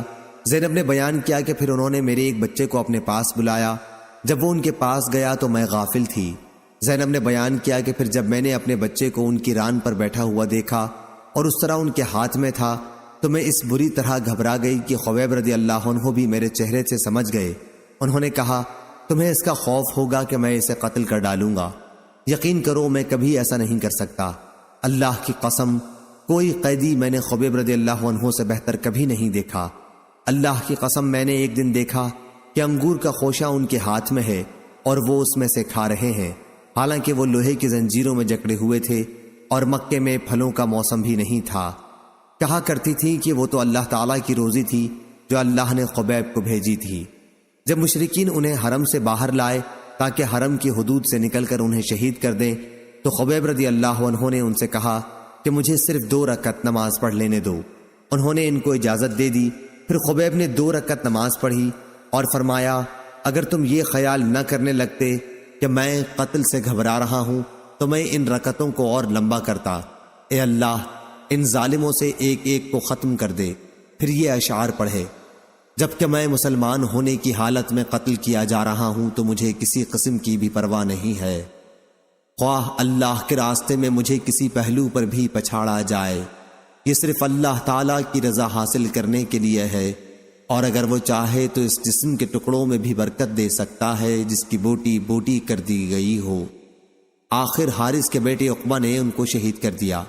حضرت خبیب سے ہی ہر اس مسلمان کے لیے جسے قید کر کے قتل کیا جائے، قتل سے پہلے 2 رکعتیں مشروع ہوئی ہیں۔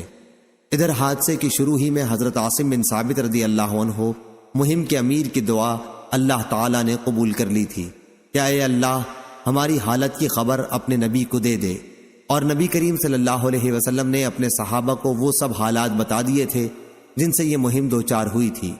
کفار قریش کے کچھ لوگوں کو جب معلوم ہوا کہ حضرت عاصم رضی اللہ عنہ شہید کر دیے گئے ہیں تو انہوں نے ان کی لاش کے لیے اپنے آدمی بھیجے تاکہ ان کے جسم کا کوئی ایسا حصہ کاٹ لائیں جس سے ان کی شناخت ہو سکتی ہو۔ عاصم رضی اللہ عنہ نے بدر کی جنگ میں کفار قریش کے ایک سردار عقبہ بن ابی معیط کو قتل کیا تھا، لیکن اللہ تعالیٰ نے بھیڑوں کا ایک چھتا عاصم رضی اللہ عنہ کی نعش پر قائم کر دیا۔ انہوں نے قریش کے آدمیوں سے عاصم کی لاش کو بچا لیا اور وہ ان کے بدن کا کوئی ٹکڑا نہ کاٹ سکے۔ صحیح بخاری حدیث نمبر 3045۔ ابو وائل نے بیان کیا اور ان سے ابو موسیٰ اشعری رضی اللہ عنہ نے بیان کیا، انہوں نے کہا کہ رسول کریم صلی اللہ علیہ وسلم نے فرمایا آنی یعنی قیدی کو چھڑایا کرو، بھوکے کو کھلایا کرو اور بیمار کی عیادت کیا کرو۔ صحیح بخاری حدیث نمبر 3046۔ ابو جحیفہ رضی اللہ عنہ نے بیان کیا کہ میں نے حضرت علی رضی اللہ عنہ سے پوچھا آپ حضرات اہل بیت کے پاس کتاب اللہ کے سوا اور بھی کوئی وحی ہے؟ آپ نے اس کا جواب دیا اس ذات کی قسم جس نے دانے کو زمین چیر کر نکالا اور جس نے روح کو پیدا کیا، مجھے تو کوئی ایسی وحی معلوم نہیں جو قرآن میں نہ ہو، البتہ سمجھ ایک دوسری چیز ہے جو اللہ کسی بندے کو قرآن میں عطا فرمائے، قرآن سے طرح طرح کے مطالب نکالے یا جو اس ورق میں ہے۔ میں نے پوچھا اس ورق میں کیا لکھا ہے؟ انہوں نے بتلایا کہ دیت کے احکام اور قیدی کا چھڑانا اور مسلمان کا کافر کے بدلے میں نہ مارا جانا، یہ مسائل اس ورق میں لکھے ہوئے ہیں اور بس۔ صحیح بخاری حدیث نمبر 3047۔ اسماعیل بن ابراہیم بن عقبہ نے بیان کیا، ان سے موسیٰ بن عقبہ نے، ان سے ابن شہاب نے بیان کیا اور ان سے انس بن مالک رضی اللہ عنہ نے بیان کیا کہ انصار کے بعض لوگوں نے رسول کریم صلی اللہ علیہ وسلم سے اجازت چاہی اور عرض کیا یا رسول اللہ آپ ہمیں اس کی اجازت دے دیں کہ ہم اپنے بھانجے عباس بن عبد المطلب کا فدیہ معاف کر دیں، لیکن آپ نے فرمایا ان کے فدیے میں سے 1 درہم بھی نہ چھوڑو۔ صحیح بخاری حدیث نمبر 3048۔ ابراہیم بن تہمان نے بیان کیا، ان سے عبدالعزیز بن صہیب نے اور ان سے انس بن مالک رضی اللہ عنہ نے بیان کیا کہ نبی کریم صلی اللہ علیہ وسلم کی خدمت میں بحرین کا خراج آیا تو حضرت عباس رضی اللہ عنہ خدمت نبوی میں حاضر ہوئے اور عرض کیا یا رسول اللہ اس مال سے مجھے بھی دیجیے، کیونکہ بدر کے موقع پر میں نے اپنا اور عقیل دونوں کا فدیہ ادا کیا تھا۔ آپ صلی اللہ علیہ وسلم نے فرمایا پھر آپ لے لیں، چنانچہ آپ نے انہیں ان کے کپڑے میں نقدی کو بندھوا دیا۔ صحیح بخاری حدیث نمبر 3049۔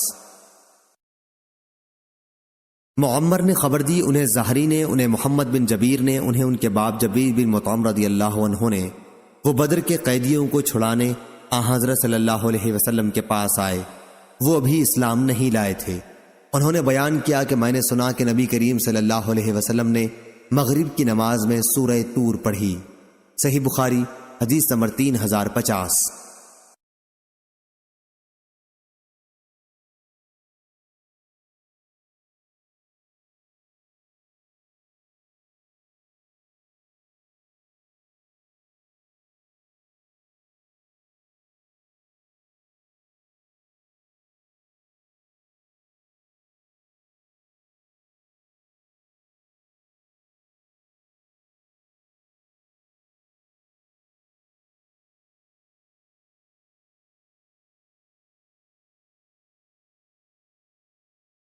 ابو ایوانہ نے بیان کیا انہیں حسین بن عبد الرحمن نے ان سے عمر بن میمون نے کہ حضرت عمر رضی اللہ عنہ نے وفات سے تھوڑی دیر پہلے فرمایا کہ میں اپنے بعد آنے والے خلیفہ کو اس کی وصیت کرتا ہوں کہ اللہ تعالیٰ اور اس کے رسول اللہ صلی اللہ علیہ وسلم کا زمیوں سے جو عہد ہے اس کو وہ پورا کرے، اور یہ کہ ان کی حمایت میں ان کے دشمنوں سے جنگ کرے اور ان کی طاقت سے زیادہ کوئی بوجھ ان پر نہ ڈالا جائے۔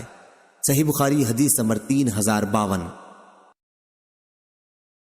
سفیان بن عینہ نے بیان کیا ان سے سلیمان احول نے، ان سے سعید بن جبیر نے اور ان سے ابن عباس رضی اللہ عنہ نے بیان کیا کہ جمعرات کے دن، اور معلوم ہے جمعرات کا دن کیا ہے، پھر آپ اتنا روئے کہ کنکریاں تک بھیگ گئیں۔ آخر آپ نے کہا کہ رسول اللہ صلی اللہ علیہ وسلم کی بیماری میں شدت اسی جمعرات کے دن ہوئی تھی، تو آپ صلی اللہ علیہ وسلم نے صحابہ سے فرمایا کہ قلم دوات لاؤ تاکہ میں تمہارے لیے ایک ایسی کتاب لکھوا جاؤں کہ تم میرے بعد اس پر چلتے رہو تو کبھی گمراہ نہ ہو سکو۔ اس پر صحابہ میں اختلاف ہو گیا۔ حضور صلی اللہ علیہ وسلم نے فرمایا کہ نبی کے سامنے جھگڑنا مناسب نہیں ہے۔ صحابہ نے کہا کہ نبی کریم صلی اللہ علیہ وسلم بیماری کی شدت سے برا رہے ہیں۔ حضرت صلی اللہ علیہ وسلم نے فرمایا کہ اچھا، اب مجھے میری حالت پر چھوڑ دو، میں جس حال میں اس وقت ہوں وہ اس سے بہتر ہے جو تم کرانا چاہتے ہو۔ آخر آپ صلی اللہ علیہ وسلم نے اپنی وفات کے وقت 3 وصیتیں فرمائی تھیں، یہ کہ مشرکین کو جزیرہ عرب سے باہر کر دینا، دوسرے یہ کہ وفود سے ایسا ہی سلوک کرتے رہنا جیسے میں کرتا رہا، ان کی خاطرداری، ضیافت وغیرہ، اور تیسری ہدایت میں بھول گیا۔ اور یعقوب بن محمد نے بیان کیا کہ میں نے مغیرہ بن عبد الرحمن سے جزیرہ عرب کے بارے میں پوچھا تو انہوں نے فرمایا کہ مکہ، مدینہ، یمامہ اور یمن کا نام جزیرہ عرب ہے، اور یعقوب نے کہا کہ ارج سے تہامہ شروع ہوتا ہے۔ ارج مکہ اور مدینہ کے راستے میں ایک منزل کا نام ہے۔ صحیح بخاری حدیث نمبر 3053۔ لیث بن سعد نے بیان کیا ان سے عقیل نے، ان سے ابن شہاب نے، ان سے سالم بن عبداللہ نے، اور ان سے عبداللہ بن عمر رضی اللہ عنہ نے بیان کیا کہ عمر رضی اللہ عنہ نے دیکھا کہ بازار میں ایک ریشمی جوڑا فروخت ہو رہا ہے، پھر اسے وہ رسول اللہ صلی اللہ علیہ وسلم کی خدمت میں لائے اور عرض کیا، یا رسول اللہ، یہ جوڑا آپ خرید لیں اور عید اور وفود کی ملاقات پر اس سے اپنی زیبائش فرمایا کریں۔ حضرت صلی اللہ علیہ وسلم نے فرمایا، یہ ان لوگوں کا لباس ہے جن کا آخرت میں کوئی حصہ نہیں، یا آپ نے یہ جملہ فرمایا، اسے تو وہی لوگ پہن سکتے ہیں جن کا آخرت میں کوئی حصہ نہیں۔ پھر اللہ نے جتنے دنوں چاہا حضرت عمر رضی اللہ عنہ خاموش رہے۔ پھر جب ایک دن رسول اللہ صلی اللہ علیہ وسلم نے ان کے پاس ایک ریشمی جبہ بھیجا تو حضرت عمر رضی اللہ عنہ اسے لے کر خدمت نبوی میں حاضر ہوئے اور عرض کیا، یا رسول اللہ، آپ صلی اللہ علیہ وسلم نے تو یہ فرمایا تھا کہ ان کا لباس ہے جن کا آخرت میں کوئی حصہ نہیں، یا عمر نے آپ کی بات اس طرح دہرائی کہ اسے وہی لوگ پہن سکتے ہیں جن کا آخرت میں کوئی حصہ نہیں، اور پھر آپ صلی اللہ علیہ وسلم نے یہی میرے پاس ارسال فرما دیا۔ اس پر آپ نے فرمایا کہ میرے بھیجنے کا مقصد یہ تھا کہ تم اسے بیچ لو، یا فرمایا کہ اس سے اپنی کوئی ضرورت پوری کر سکو۔ صحیح بخاری حدیث نمبر 3054۔ معمر نے خبر دی، انہیں زہری نے، انہیں سالم بن عبداللہ نے، اور انہیں عبداللہ بن عمر رضی اللہ عنہ نے خبر دی کہ نبی کریم صلی اللہ علیہ وسلم کے ساتھ صحابہ کی ایک جماعت جن میں حضرت عمر رضی اللہ عنہ بھی شامل تھے، ابن سیاد یہودی لڑکا کے یہاں جا رہی تھی۔ آخر بنو مغالہ ایک انصاری قبیلے کے ٹیلوں کے پاس بچوں کے ساتھ کھیلتے ہوئے اسے ان لوگوں نے پا لیا۔ ابن سیاد بالغ ہونے کے قریب تھا، اسے رسول کریم صلی اللہ علیہ وسلم کی آمد کا پتہ نہیں ہوا۔ حضرت صلی اللہ علیہ وسلم نے اس کے قریب پہنچ کر اپنا ہاتھ اس کی پیٹھ پر مارا اور فرمایا، کیا تو اس کی گواہی دیتا ہے کہ میں اللہ کا رسول ہوں؟ ابن سیاد نے آپ کی طرف دیکھا اور پھر کہنے لگا، ہاں میں گواہی دیتا ہوں کہ آپ ان پڑھوں کے نبی ہیں۔ اس کے بعد اس نے حضرت صلی اللہ علیہ وسلم سے پوچھا، کیا آپ گواہی دیتے ہیں کہ میں اللہ کا رسول ہوں؟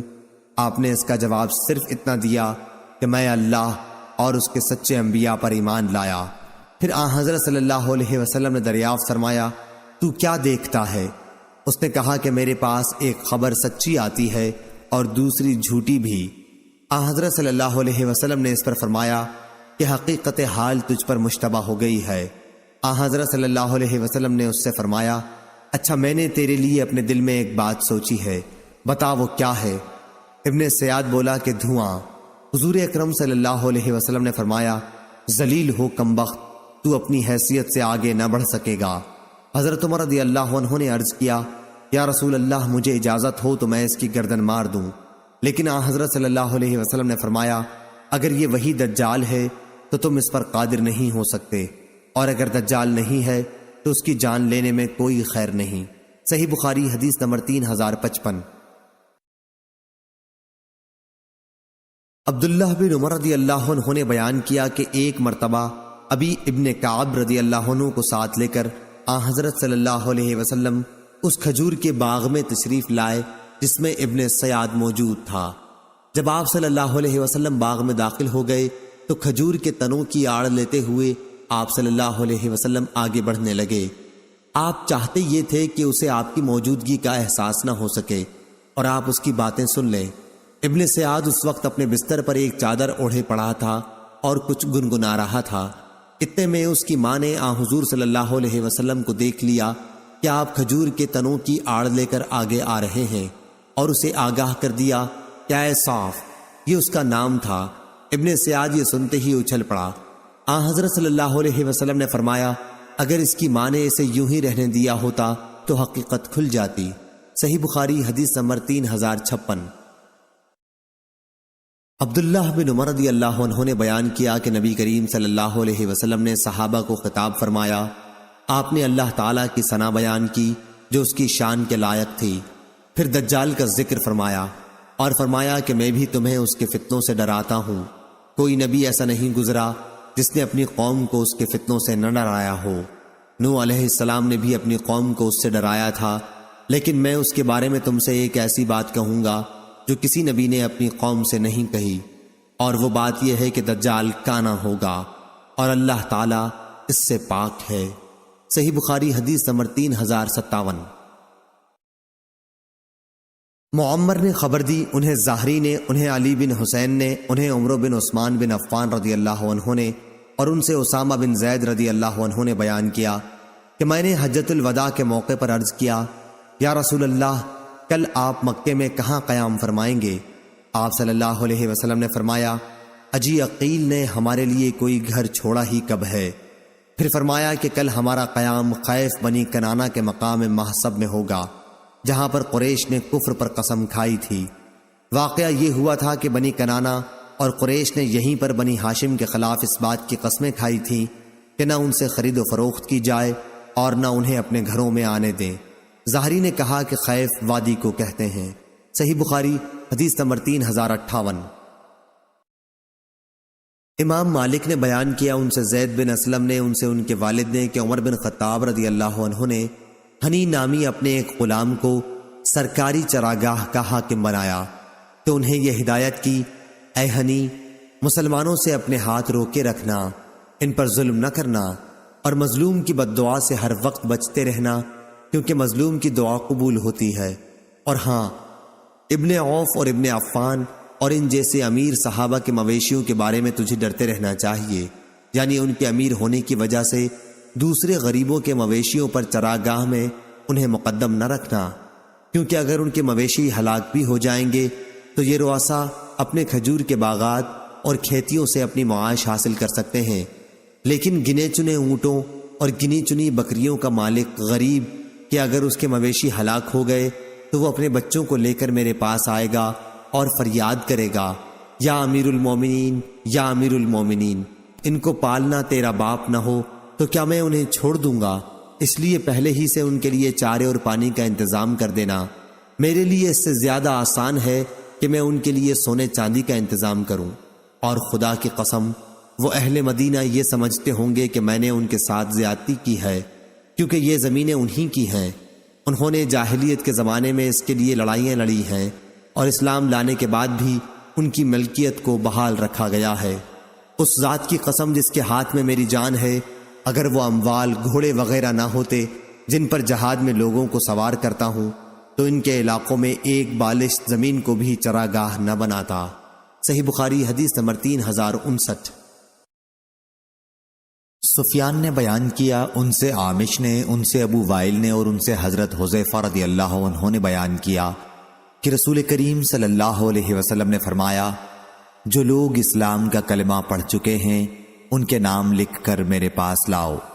چنانچہ ہم نے 1,500 مردوں کے نام لکھ کر آپ صلی اللہ علیہ وسلم کی خدمت میں پیش کیے، اور ہم نے حضرت صلی اللہ علیہ وسلم سے عرض کیا، ہماری تعداد 1,500 ہو گئی ہے، اب ہم کو کیا ڈر ہے؟ لیکن تم دیکھ رہے ہو کیا حضرت صلی اللہ علیہ وسلم کے بعد ہم فتنوں میں اس طرح گر گئے کہ اب مسلمان تنہا نماز پڑھتے ہوئے بھی ڈرنے لگا ہے۔ ہم سے عبدان نے بیان کیا، ان سے ابو حمزہ نے اور ان سے عامش نے مذکورہ بالا سند کے ساتھ کہ ہم نے 500 مسلمانوں کی تعداد لکھی، 1000 کا ذکر اس روایت میں نہیں ہوا۔ اور ابو معاویہ نے اپنی روایت میں یوں بیان کیا کہ 600 سے 700 تک۔ صحیح بخاری حدیث نمبر 3060۔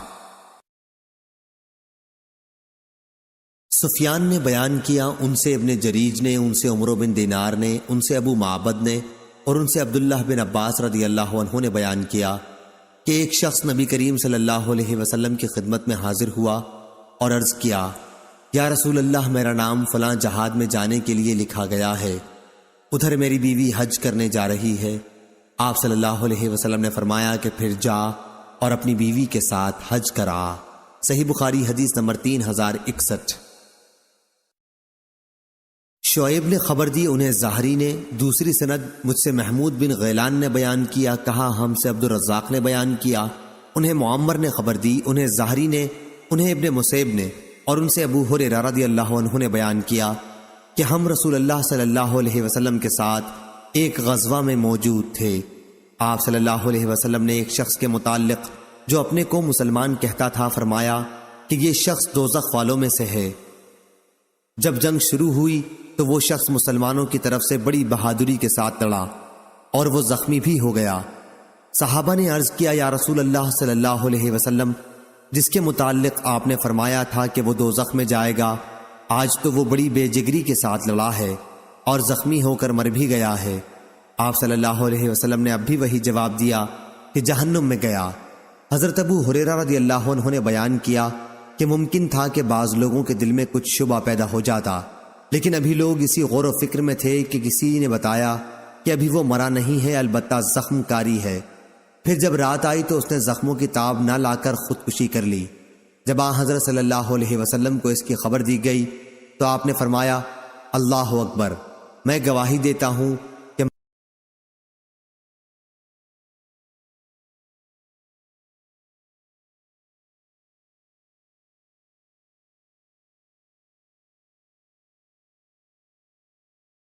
ابن علیہ نے بیان کیا، ان سے ایوب نے، ان سے حمید بن ہلال نے اور ان سے انس بن مالک رضی اللہ عنہ نے بیان کیا کہ رسول اللہ صلی اللہ علیہ وسلم نے مدینہ میں غزوہ موتا کے موقع پر خطبہ دیا، جبکہ مسلمان سپاہی موتا کے میدان میں داد شجاعت دے رہے تھے۔ آپ نے فرمایا کہ اب اسلامی عالم زید بن حارثہ نے سنبھالا اور انہیں شہید کر دیا گیا۔ پھر جعفر نے علم اپنے ہاتھ میں اٹھا لیا اور وہ بھی شہید کر دیے۔ اب عبداللہ بن رواحہ نے علم تھاما، یہ بھی شہید کر دیے گئے۔ آخر خالد بن ولید نے کسی نئی ہدایت کے بغیر اسلامی علم اٹھا لیا ہے اور ان کے ہاتھ پر فتح حاصل ہو گئی، اور میرے لیے اس میں کوئی خوشی کی بات نہیں تھی۔ یا آپ نے یہ فرمایا کہ ان کے لیے کوئی خوشی کی بات نہیں تھی کہ وہ شہداء ہمارے پاس زندہ ہوتے، کیونکہ شہادت کے بعد وہ جنت میں عیش کر رہے ہیں۔ اور انس رضی اللہ عنہ نے بیان کیا کہ اس وقت حضرت صلی اللہ علیہ وسلم کی آنکھوں سے آنسو جاری تھے۔ صحیح بخاری حدیث نمبر 3063۔ سہل بن یوسف نے بیان کیا، ان سے سعید بن ابی عروبہ نے، ان سے قتادہ نے اور ان سے انس رضی اللہ عنہ نے کہ نبی کریم صلی اللہ علیہ وسلم کی خدمت میں رعل، ذکوان، عصیہ اور بنو لحیان قبائل کے کچھ لوگ آئے اور یقین دلایا کہ وہ لوگ اسلام لا چکے ہیں، اور انہوں نے اپنی کافر قوم کے مقابل امداد اور تعلیم و تبلیغ کے لیے آپ سے مدد چاہی۔ تو نبی کریم صلی اللہ علیہ وسلم نے 70 انصاریوں کو ان کے ساتھ کر دیا۔ انس رضی اللہ عنہ نے بیان کیا، ہم انہیں قاری کہا کرتے تھے۔ وہ لوگ دن میں جنگل سے لکڑیاں جمع کرتے اور رات میں نماز پڑھتے رہتے۔ یہ حضرات ان قبیلے والوں کے ساتھ چلے گئے، لیکن جب بئر معونہ پر پہنچے تو انہی قبیلے والوں نے ان صحابہ کے ساتھ دغا کی اور انہیں شہید کر ڈالا۔ حضور اکرم صلی اللہ علیہ وسلم نے 1 مہینے تک نماز میں قنوت پڑھی اور رعل و ذکوان اور بنو لحیان کے لیے بد دعا کرتے رہے۔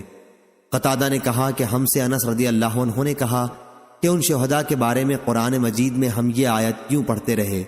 ترجمہ: ہاں، ہماری قوم مسلم کو بتا دو کہ ہم اپنے رب سے جا ملے اور وہ ہم سے راضی ہو گیا ہے اور ہمیں بھی اس نے خوش کیا ہے۔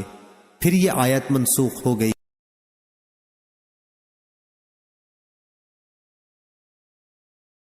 قتادہ نے بیان کیا، کہا کہ ہم سے انس بن مالک رضی اللہ عنہ نے ابو طلحہ رضی اللہ عنہ سے بیان کیا کہ نبی کریم صلی اللہ علیہ وسلم کو جب کسی قوم پر فتح حاصل ہوتی تو میدان جنگ میں 3 رات قیام فرماتے۔ روح بن عبادہ کے ساتھ اس حدیث کو معاذ اور عبد الاعلیٰ نے بھی روایت کیا۔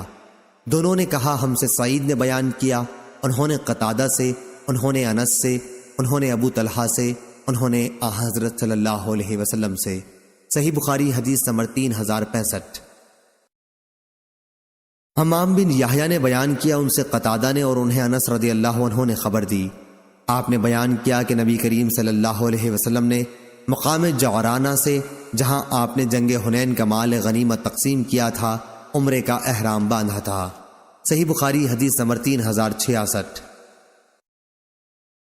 عبداللہ بن عمر رضی اللہ عنہ نے بیان کیا کہ ان کا ایک گھوڑا بھاگ گیا تھا اور دشمنوں نے اس کو پکڑ لیا تھا۔ پھر مسلمانوں کو غلبہ حاصل ہوا تو ان کا گھوڑا انہیں واپس کر دیا گیا۔ یہ واقعہ رسول اللہ صلی اللہ علیہ وسلم کے عہد مبارک کا ہے۔ اسی طرح ان کے ایک غلام نے بھاگ کر روم میں پناہ حاصل کر لی تھی۔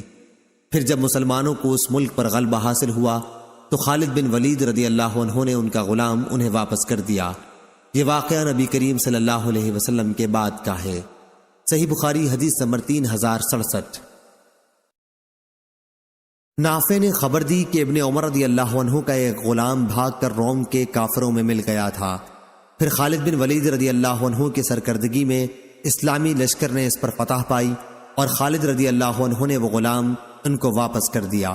اور یہ کہ عبداللہ بن عمر رضی اللہ عنہ کا ایک گھوڑا بھاگ کر روم پہنچ گیا تھا۔ خالد بن ولید رضی اللہ عنہ کو جب روم پر فتح ہوئی تو انہوں نے یہ گھوڑا بھی عبداللہ کو واپس کر دیا تھا۔ صحیح بخاری حدیث نمبر 3068۔ عبداللہ بن عمر رضی اللہ عنہ نے بیان کیا کہ جس دن اسلامی لشکر کی مٹ بھیڑ رومیوں سے ہوئی تو وہ ایک گھوڑے پر سوار تھے۔ سالار فوج حضرت ابو بکر رضی اللہ عنہ کی طرف سے خالد بن ولید تھے۔ پھر گھوڑے کو دشمنوں نے پکڑ لیا، لیکن جب انہیں شکست ہوئی تو حضرت خالد بن ولید رضی اللہ عنہ نے گھوڑا عبداللہ رضی اللہ عنہ کو واپس کر دیا۔ معلوم ہوا کہ کسی مسلمان کا کوئی مال کسی دشمن حربی کافر کے حوالے پڑ جائے تو فتح اسلام کے بعد وہ مال اس کے اصلی مالک مسلمان ہی کو ملے گا، وہ اموال غنیمت میں داخل نہ کیا جائے گا۔ صحیح بخاری حدیث نمبر 3069۔ سعید بن مینا نے خبر دی، کہا کہ میں نے جابر بن عبداللہ رضی اللہ عنہ سے سنا، آپ نے بیان کیا کہ میں نے جنگ خندق میں حضرت صلی اللہ علیہ وسلم کو بھوکا پا کر چپکے سے عرض کیا، یا رسول اللہ، ہم نے ایک چھوٹا سا بکری کا بچہ ذبح کیا ہے اور 1 ساتھ جو کا آٹا پکوایا ہے، اس لیے آپ 2-4 آدمیوں کو ساتھ لے کر تشریف لائیں۔ لیکن حضرت صلی اللہ علیہ وسلم نے بآواز بلند فرمایا، اے خندق کھودنے والو، جابر نے دعوت کا کھانا تیار کر لیا ہے، آؤ چلو، جلدی چلو۔ صحیح بخاری حدیث نمبر 3070۔ ام خالد بنت خالد بن سعید رضی اللہ عنہ نے بیان کیا کہ میں رسول اللہ صلی اللہ علیہ وسلم کی خدمت میں اپنے والد کے ساتھ حاضر ہوئی۔ میں اس وقت ایک زرد رنگ کی قمیص پہنے ہوئی تھی۔ حضرت صلی اللہ علیہ وسلم نے اس پر فرمایا، سنا سنا۔ عبداللہ نے کہا کہ یہ لفظ حبشی زبان میں عمدہ کے معنی میں بولا جاتا ہے۔ انہوں نے بیان کیا کہ پھر میں مہر نبوت کے ساتھ جو آپ کی پشت پر تھی کھیلنے لگی تو میرے والد نے مجھے ڈانٹا، لیکن حضرت صلی اللہ علیہ وسلم نے فرمایا کہ اسے مت ڈانٹو۔ پھر آپ نے ام خالد کو درازی عمری کی دعا دی کہ اس قمیص کو خوب پہن اور پرانی کر، پھر پہن اور پرانی کر، اور پھر پہن اور پرانی کر۔ عبداللہ نے کہا کہ چنانچہ یہ قمیص اتنے دنوں تک باقی رہی کہ زبانوں پر اس کا چرچا آ گیا۔ صحیح بخاری حدیث نمبر 3071۔ شعبہ نے بیان کیا، ان سے محمد بن زیاد نے اور ان سے ابو ہریرہ رضی اللہ عنہ نے بیان کیا کہ حسن بن علی رضی اللہ عنہ نے صدقے کی کھجور میں سے جو بیت المال میں آئی تھی ایک کھجور اٹھا لی اور اپنے منہ کے قریب لے گئے، لیکن آن حضرت صلی اللہ علیہ وسلم نے انہیں فارسی زبان کا یہ لفظ کہہ کر روک دیا کہ کاخ کاخ، کیا تمہیں معلوم نہیں کہ ہم صدقہ نہیں کھایا کرتے ہیں؟ صحیح بخاری حدیث نمبر 3072۔ ابو ذرا نے بیان کیا، کہا کہ مجھ سے ابو ہریرہ رضی اللہ عنہ نے بیان کیا کہ نبی کریم صلی اللہ علیہ وسلم نے ہمیں خطاب فرمایا اور غلول خیانت کا ذکر فرمایا، اس جرم کی ہولناکی کو واضح کرتے ہوئے فرمایا کہ میں تم میں سے کسی کو بھی قیامت کے دن اس حالت میں نہ پاؤں کہ اس کی گردن پر بکری لدی ہوئی ہو اور وہ چلا رہی ہو، یا اس کی گردن پر گھوڑا لدا ہوا ہو اور وہ چلا رہا ہو، اور وہ شخص مجھ سے کہے کہ یا رسول اللہ میری مدد فرمائیے، لیکن میں یہ جواب دے دوں کہ میں تمہاری کوئی مدد نہیں کر سکتا، میں تو خدا کا پیغام تم تک پہنچا چکا تھا، اور اس کی گردن پر اونٹ لدا ہوا ہو اور چلا رہا ہو، اور وہ شخص کہے کہ یا رسول اللہ میری مدد فرمائیے، لیکن میں یہ جواب دے دوں کہ میں تمہاری کوئی مدد نہیں کر سکتا، میں تو خدا کا پیغام تمہیں پہنچا چکا تھا، یا وہ اس حال میں آئے کہ وہ اپنی گردن پر سونا چاندی اسباب لادے ہوئے ہو اور مجھ سے کہے یا رسول اللہ میری مدد فرمائیے، لیکن میں اس سے یہ کہہ دوں کہ میں تمہاری کوئی مدد نہیں کر سکتا، میں اللہ تعالیٰ کا پیغام تمہیں پہنچا چکا تھا، یا اس کی گردن پر کپڑے کے ٹکڑے ہوں اسے حرکت کر رہے ہوں اور وہ کہے کہ یا رسول اللہ میری مدد کیجیے، اور میں کہہ دوں کہ میں تمہاری کوئی مدد نہیں کر سکتا، میں تو خدا کا پیغام پہلے ہی پہنچا چکا تھا۔ اور ایوب سختیانی نے بھی ابو حیان سے روایت کیا ہے، گھوڑا لادے دیکھوں جو ہنہنا رہا ہو، صحیح بخاری حدیث نمبر 3073۔ سفیان ثوری نے بیان کیا، ان سے عمروں نے، ان سے سالم بن ابی الجعد نے، ان سے عبداللہ بن عمر رضی اللہ عنہ نے بیان کیا کہ نبی کریم صلی اللہ علیہ وسلم کے سامان و اسباب پر ایک صاحب مقرر تھے جن کا نام کرکرہ تھا، ان کا انتقال ہو گیا۔ آن حضرت صلی اللہ علیہ وسلم نے فرمایا کہ وہ تو جہنم میں گیا۔ پھر صحابہ انہیں دیکھنے گئے تو ایک عبا جسے خیانت کر کے انہوں نے چھپا لیا تھا ان کے یہاں ملی۔ ابو عبداللہ امام بخاری نے کہا کہ محمد بن سلام نے ابن عینہ سے نقل کیا اور کہا یہ لفظ کرکرہ بفتح کاف ہے اور اسی طرح منقول ہے، صحیح بخاری حدیث نمبر 3074۔ رافع بن خدیج رضی اللہ عنہ نے بیان کیا کہ مقام ذوالحلیفہ میں ہم نے نبی کریم صلی اللہ علیہ وسلم کے ساتھ پڑاؤ کیا، لوگ بھوکے تھے، ادھر غنیمت میں ہمیں اونٹ اور بکریاں ملی تھیں۔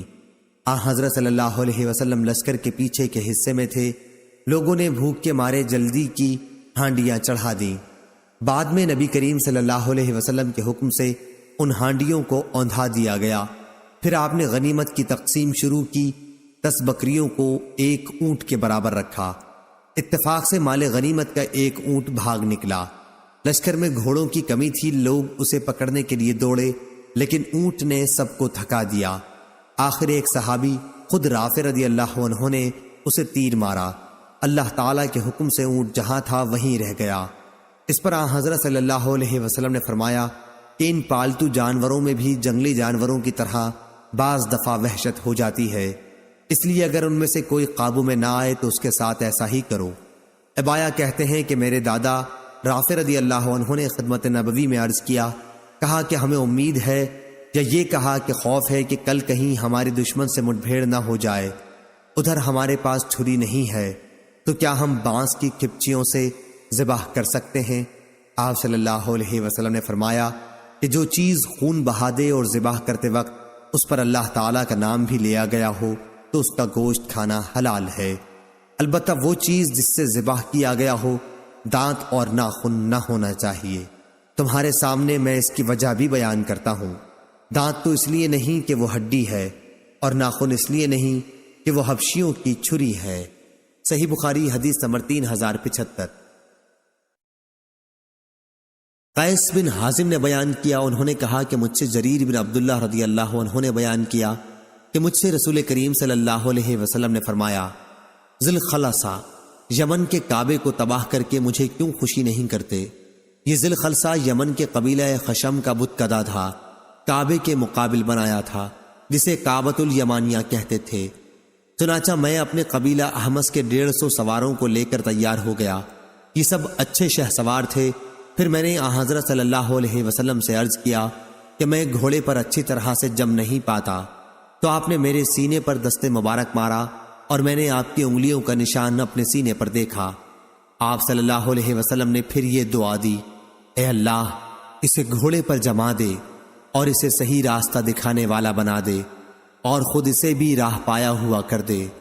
پھر جریر مہم پر روانہ ہوئے اور ذوالخلصہ کو توڑ کر جلا دیا۔ اس کے بعد نبی کریم صلی اللہ علیہ وسلم کی خدمت میں خوشخبری بھجوائی۔ جریر رضی اللہ عنہ کے قاصد حسین بن ربیعہ نے خدمت نبوی میں حاضر ہو کر عرض کیا، یا رسول اللہ صلی اللہ علیہ وسلم، اس ذات پاک کی قسم جس نے آپ کو سچا پیغمبر بنا کر مبعوث فرمایا، میں اس وقت تک آپ کی خدمت میں حاضر نہیں ہوا جب تک وہ بت کدا جل کر ایسا سیاہ نہیں ہو گیا جیسا خارش والا بیمار اونٹ سیاہ ہوا کرتا ہے۔ یہ سن کر حضرت صلی اللہ علیہ وسلم نے قبیلہ احمس کے سواروں اور ان کے پیدل جوانوں کے لیے 5 مرتبہ برکت کی دعا فرمائی۔ مسند نے اس حدیث میں یوں کہا، ذوالخلصہ خشم قبیلے میں ایک گھر تھا۔ صحیح بخاری حدیث نمبر 3076۔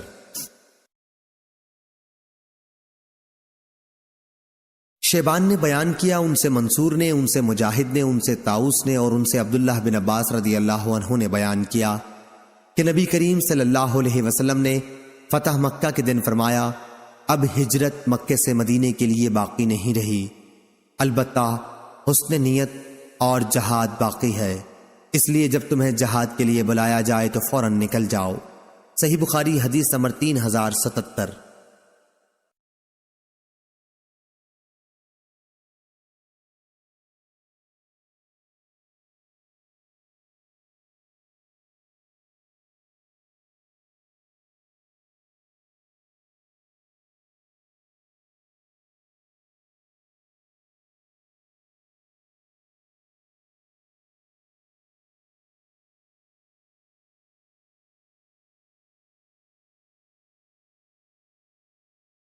ابن جریج بیان کرتے تھے کہ ہم نے عطا سے سنا تھا، وہ بیان کرتے تھے کہ میں عبید بن عمیر کے ساتھ حضرت عائشہ رضی اللہ عنہا کی خدمت میں حاضر ہوا۔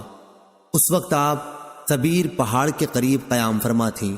آپ نے ہم سے فرمایا کہ جب اللہ تعالیٰ نے اپنے نبی صلی اللہ علیہ وسلم کو مکے پر فتح دی تھی، اس وقت سے ہجرت کا سلسلہ ختم ہو گیا تھا۔ ثبیر مشہور پہاڑ ہے۔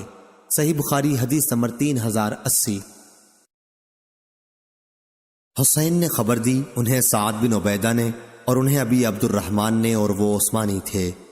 انہوں نے ابن عطیہ سے کہا جو علوی تھے کہ میں اچھی طرح جانتا ہوں کہ تمہارے صاحب حضرت علی رضی اللہ عنہ کو کس چیز سے خون بہانے پر جرت ہوئی۔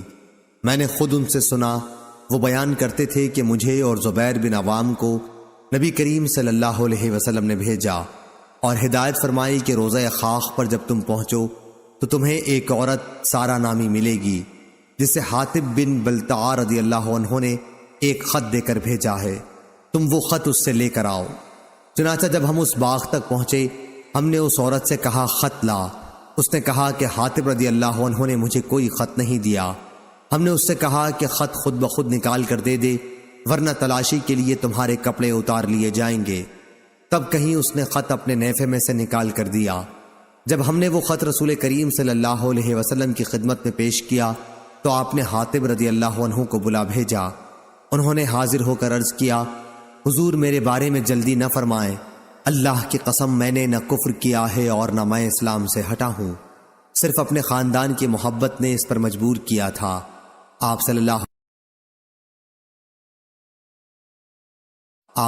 علیہ وسلم کے اصحاب مہاجرین میں کوئی شخص ایسا نہیں جس کے رشتہ دار وغیرہ مکے میں نہ ہوں، جن کے ذریعے اللہ تعالیٰ ان کے خاندان والوں اور ان کی جائیداد کی حمایت نہ کراتا ہو، لیکن میرا وہاں کوئی بھی آدمی نہیں، اس لیے میں نے چاہا کہ ان مکے والوں پر ایک احسان کر دوں۔ نبی کریم صلی اللہ علیہ وسلم نے بھی ان کی بات کی تصدیق فرمائی۔ حضرت عمر رضی اللہ عنہ فرمانے لگے کہ مجھے اس کا سر اتارنے دیجیے، یہ تو منافق ہو گیا ہے۔ لیکن حضرت صلی اللہ علیہ وسلم نے فرمایا، تمہیں کیا معلوم، اللہ تعالیٰ اہل بدر کے حالات سے خوب واقف تھا اور وہ خود اہل بدر کے بارے میں فرما چکا ہے کہ جو چاہو کرو۔ ابو عبد الرحمن نے کہا، حضرت علی رضی اللہ عنہ کو اسی ارشاد نے کہ تم جو چاہو کرو خون ریزی پر دلیر بنا دیا ہے۔ صحیح بخاری حدیث نمبر 3081۔ حمید بن الاسود نے بیان کیا، ان سے حبیب بن شہید نے اور ان سے ابن ابی ملیکہ نے کہ عبداللہ بن زبیر رضی اللہ عنہ نے عبداللہ بن جعفر رضی اللہ عنہ سے کہا، تمہیں وہ قصہ یاد ہے جب میں اور تم اور عبداللہ بن عباس رضی اللہ عنہ تینوں آگے جا کر رسول اللہ صلی اللہ علیہ وسلم سے ملے تھے؟ آپ صلی اللہ علیہ وسلم جہاد سے واپس آ رہے تھے۔ عبداللہ بن جعفر نے کہا، ہاں یاد ہے، اور حضرت صلی اللہ علیہ وسلم نے مجھ کو اور ابن عباس رضی اللہ عنہ کو اپنے ساتھ سوار کر لیا اور تمہیں چھوڑ دیا تھا۔ صحیح بخاری حدیث نمبر 3082۔ سفیان بن عینہ نے بیان کیا، ان سے زہری نے بیان کیا کہ سائب بن یزید رضی اللہ عنہ نے کہا، جب رسول کریم صلی اللہ علیہ وسلم غزوہ تبوک سے واپس تشریف لا رہے تھے تو ہم سب بچے سنیت الوداع تک آپ کا استقبال کرنے گئے تھے۔ صحیح بخاری حدیث نمبر 3083۔ زہری نے بیان کیا کہ سائب بن یزید رضی اللہ عنہ نے کہا، جب رسول کریم صلی اللہ علیہ وسلم غزوہ تبوک سے واپس تشریف لا رہے تھے تو ہم سب بچے سنیت الوداع تک آپ کا استقبال کرنے گئے تھے۔ جویریہ نے بیان کیا، ان سے نافع نے اور ان سے عبداللہ بن عمر رضی اللہ عنہ نے کہ جب رسول اللہ صلی اللہ علیہ وسلم جہاد سے واپس ہوتے تو 3 بار اللہ اکبر کہتے اور دعا پڑھتے، انشاءاللہ ہم اللہ کی طرف لوٹنے والے ہیں، ہم توبہ کرنے والے ہیں، اپنے رب کی عبادت کرنے والے ہیں، اس کی تعریف کرنے والے اور اس کے لیے سجدہ کرنے والے ہیں۔ اللہ نے اپنا وعدہ سچا کر دکھایا، اپنے بندے کی مدد کی اور کافروں کے لیے لشکر کو اسی اکیلے نے شکست دے دی۔ صحیح بخاری حدیث نمبر 3084۔ انس بن مالک رضی اللہ عنہ نے بیان کیا کہ غزوہ بنو لحیان میں جو 6 ہجری میں ہوا، عثفان سے واپس آتے ہوئے ہم رسول اللہ صلی اللہ علیہ وسلم کے ساتھ تھے۔ آپ اپنی اونٹنی پر سوار تھے اور آپ نے سواری پر پیچھے ام المومنین حضرت صفیہ بنت حی رضی اللہ عنہا کو بٹھا لیا تھا۔ اتفاق سے آپ کی اونٹنی پھسل گئی اور آپ دونوں گر گئے۔ یہ حال دیکھ کر ابو طلحہ بھی فوراً اپنی سواری سے کود پڑے اور کہا، یا رسول اللہ، اللہ مجھے آپ پر قربان کرے، کوئی چوٹ تو نہیں لگی؟ حضرت صلی اللہ علیہ وسلم نے فرمایا، پہلے عورت کی خبر لو۔ ابو طلحہ رضی اللہ عنہ نے ایک کپڑا اپنے چہرے پر ڈال لیا، پھر حضرت صفیہ رضی اللہ عنہا کے قریب آئے اور وہی کپڑا ان کے اوپر ڈال دیا۔ اس کے بعد دونوں حضرات کی سواری درست کی۔ جب آپ سوار ہو گئے تو ہم حضرت صلی اللہ علیہ وسلم کے چاروں طرف جمع ہو گئے۔ پھر جب مدینہ دکھائی دینے لگا تو حضرت صلی اللہ علیہ وسلم نے یہ دعا پڑھی، ہم اللہ کی طرف واپس ہونے والے ہیں، توبہ کرنے والے، اپنے رب کی عبادت کرنے والے اور اس کی حمد پڑھنے والے ہیں۔ حضرت صلی اللہ علیہ وسلم یہ دعا برابر پڑھتے رہے یہاں تک کہ مدینہ میں داخل ہو گئے۔ صحیح بخاری حدیث نمبر 3085۔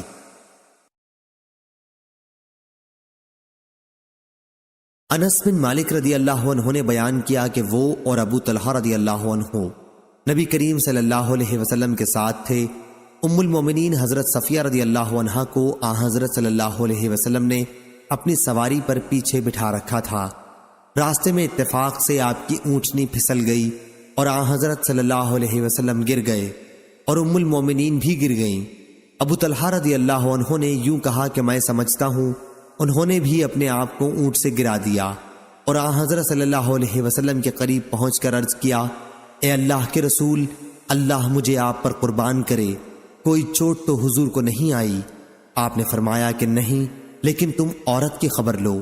چنانچہ انہوں نے ایک کپڑا اپنے چہرے پر ڈال لیا، پھر ام المومنین کی طرف بڑھے اور وہی کپڑا ان پر ڈال دیا۔ اب ام المومنین کھڑی ہو گئیں۔ پھر ابو طلحہ رضی اللہ عنہ نے آپ دونوں کے لیے اونٹنی کو مضبوط کیا تو آپ سوار ہوئے اور سفر شروع کیا۔ جب مدینہ منورہ کے سامنے پہنچ گئے، یا راوی نے یہ کہا کہ جب مدینہ دکھائی دینے لگا تو نبی کریم صلی اللہ علیہ وسلم نے یہ دعا پڑھی، ہم اللہ کی طرف لوٹنے والے ہیں، توبہ کرنے والے، اپنے رب کی عبادت کرنے والے اور اس کی تعریف کرنے والے ہیں۔ آپ صلی اللہ علیہ وسلم یہ دعا پڑھتے رہے یہاں تک کہ مدینہ میں داخل ہو گئے۔ صحیح بخاری حدیث نمبر 3086۔ محارب بن دثار نے بیان کیا، انہوں نے کہا کہ میں نے جابر بن عبداللہ انصاری رضی اللہ عنہ سے سنا، انہوں نے بیان کیا کہ میں نبی کریم صلی اللہ علیہ وسلم کے ساتھ ایک سفر میں تھا۔ جب ہم مدینہ پہنچے تو آپ نے فرمایا کہ پہلے مسجد میں جا اور 2 رکعت نفل نماز پڑھ۔ صحیح بخاری حدیث نمبر 3087۔ ابن جریج نے بیان کیا، ان سے ابن شہاب نے، ان سے عبد الرحمن بن عبداللہ بن کعب نے، ان سے ان کے والد عبداللہ اور چچا عبید اللہ بن کعب نے، اور ان سے کعب رضی اللہ عنہ نے بیان کیا کہ نبی کریم صلی اللہ علیہ وسلم جب دن چڑھے سفر سے واپس ہوتے تو بیٹھنے سے پہلے مسجد میں جا کر 2 رکعت نفل نماز پڑھتے تھے۔ صحیح بخاری حدیث نمبر 3088۔ وقی نے خبر دی، انہیں شعبہ نے، انہیں محارب بن دثار نے، اور انہیں جابر بن عبداللہ رضی اللہ عنہ نے کہ نبی کریم صلی اللہ علیہ وسلم جب مدینہ تشریف لائے غزوہ تبوک کے ذات الرقا سے تو اونٹ یا گائے ذبح کی۔ راوی کو شبہ ہے۔ معاذ عنبری نے اپنی روایت میں کچھ زیادتی کے ساتھ کہا، ان سے شعبہ نے بیان کیا، ان سے محارب بن دثار نے، انہوں نے جابر بن عبداللہ رضی اللہ عنہ سے سنا کہ نبی کریم صلی اللہ علیہ وسلم نے مجھ سے اونٹ خریدا تھا 2 اوقیہ اور 1 درہم، یا راوی کو شبہ ہے کہ 2 اوقیہ 2 درہم میں۔ جب آپ مقام سرار پر پہنچے تو آپ نے حکم دیا اور گائے ذبح کی گئی اور لوگوں نے اس کا گوشت کھایا۔ پھر جب آپ مدینہ منورہ پہنچے تو مجھے حکم دیا کہ پہلے مسجد میں جا کر 2 رکعت نماز پڑھوں، اس کے بعد مجھے میرے اونٹ کی قیمت وزن کر کے عنایت فرمائی۔ صحیح بخاری حدیث نمبر 3089۔ شعبہ نے بیان کیا، ان سے محارب بن دثار نے، اور ان سے جابر بن عبداللہ رضی اللہ عنہ نے بیان کیا کہ میں سفر سے واپس مدینہ پہنچا تو آن حضرت صلی اللہ علیہ وسلم نے مجھے حکم دیا کہ مسجد میں جا کر 2 رکعت نفل نماز پڑھوں۔ سرار مدینہ منورہ سے 3 میل کے فاصلے پر مشرق میں ایک جگہ کا نام ہے۔ صحیح بخاری حدیث نمبر 3090۔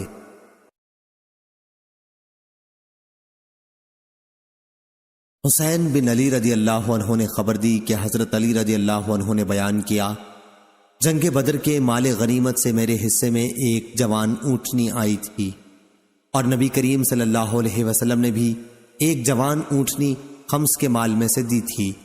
جب میرا ارادہ ہوا کہ فاطمہ رضی اللہ عنہا بنت رسول اللہ صلی اللہ علیہ وسلم سے شادی کروں تو بنی قنیقہ قبیلہ یہود کے ایک صاحب سے جو سنار تھے، میں نے یہ طے کیا کہ وہ میرے ساتھ چلے اور ہم دونوں ازخر گھاس جنگل سے لائیں۔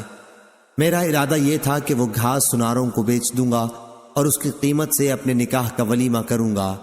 ابھی میں ان دونوں اونٹنیوں کا سامان، پالان اور تھیلے اور رسیاں وغیرہ جمع کر رہا تھا، اور یہ دونوں اونٹنیاں ایک انصاری صحابی کے گھر کے پاس بیٹھی ہوئی تھیں کہ جب سارا سامان فراہم کر کے واپس آیا تو کیا دیکھتا ہوں کہ میری دونوں اونٹنیوں کے کوہان کسی نے کاٹ دیے ہیں اور ان کے پیٹ چیر کر اندر سے ان کی کلیجیاں نکال لی گئی ہیں۔ جب میں نے یہ حال دیکھا تو بے اختیار رو دیا۔ میں نے پوچھا کہ یہ سب کچھ کس نے کیا ہے؟ تو لوگوں نے بتایا کہ حمزہ بن عبد المطلب رضی اللہ عنہ نے، اور وہ اسی گھر میں کچھ انصار کے ساتھ شراب پی رہے ہیں۔ میں وہاں سے واپس آ گیا اور سیدھا نبی کریم صلی اللہ علیہ وسلم کی خدمت میں حاضر ہوا۔ آپ کی خدمت میں اس وقت زید بن حارثہ رضی اللہ عنہ بھی بیٹھے ہوئے تھے۔ حضرت صلی اللہ علیہ وسلم مجھے دیکھتے ہی سمجھ گئے کہ میں کسی بڑے صدمے میں ہوں، اس لیے آپ صلی اللہ علیہ وسلم نے دریافت فرمایا، علی کیا ہوا؟ میں نے عرض کیا، یا رسول اللہ، میں نے آج کے دن جیسا صدمہ کبھی نہیں دیکھا۔ حمزہ رضی اللہ عنہ نے میری دونوں اونٹنیوں پر ظلم کر دیا، دونوں کے کوہان کاٹ ڈالے اور ان کے پیٹ چیر ڈالے۔ ابھی وہ اسی گھر میں کئی یاروں کے ساتھ شراب کی مجلس جمائے ہوئے موجود ہیں۔ نبی کریم صلی اللہ علیہ وسلم نے یہ سن کر اپنی چادر مانگی اور اسے اوڑھ کر پیدل چلنے لگے۔ میں اور زید بن حارثہ رضی اللہ عنہ بھی آپ کے پیچھے پیچھے ہوئے۔ آخر جب وہ گھر آ گیا جس میں حمزہ رضی اللہ عنہ موجود تھے تو آپ نے اندر آنے کی اجازت چاہی اور اندر موجود لوگوں نے آپ کو اجازت دے دی۔ وہ لوگ شراب پی رہے تھے۔ حمزہ رضی اللہ عنہ نے جو کچھ کیا تھا اس پر رسول اللہ صلی اللہ علیہ وسلم نے انہیں ملامت کرنا شروع کی۔ حمزہ رضی اللہ عنہ کی آنکھیں شراب کے نشے میں مخمور اور سرخ ہو رہی تھیں۔ انہوں نے نظر اٹھا کر آپ صلی اللہ علیہ وسلم کو دیکھا، پھر نظر ذرا اور اوپر اٹھائی پھر وہ حضرت صلی اللہ علیہ وسلم کے گھٹنوں پر نظر لے گئے۔ اس کے بعد نگاہ اور اٹھا کے آپ صلی اللہ علیہ وسلم کے ناف کے قریب دیکھنے لگے، پھر چہرے پر جما دی، پھر کہنے لگے کہ تم سب میرے باپ کے غلام ہو۔ یہ حال دیکھ کر حضرت صلی اللہ علیہ وسلم نے جب محسوس کیا کہ حمزہ بالکل نشے میں ہیں تو آپ وہیں سے الٹے پاؤں واپس آ گئے اور ہم بھی آپ کے ساتھ نکل آئے۔ صحیح بخاری حدیث نمبر 3091۔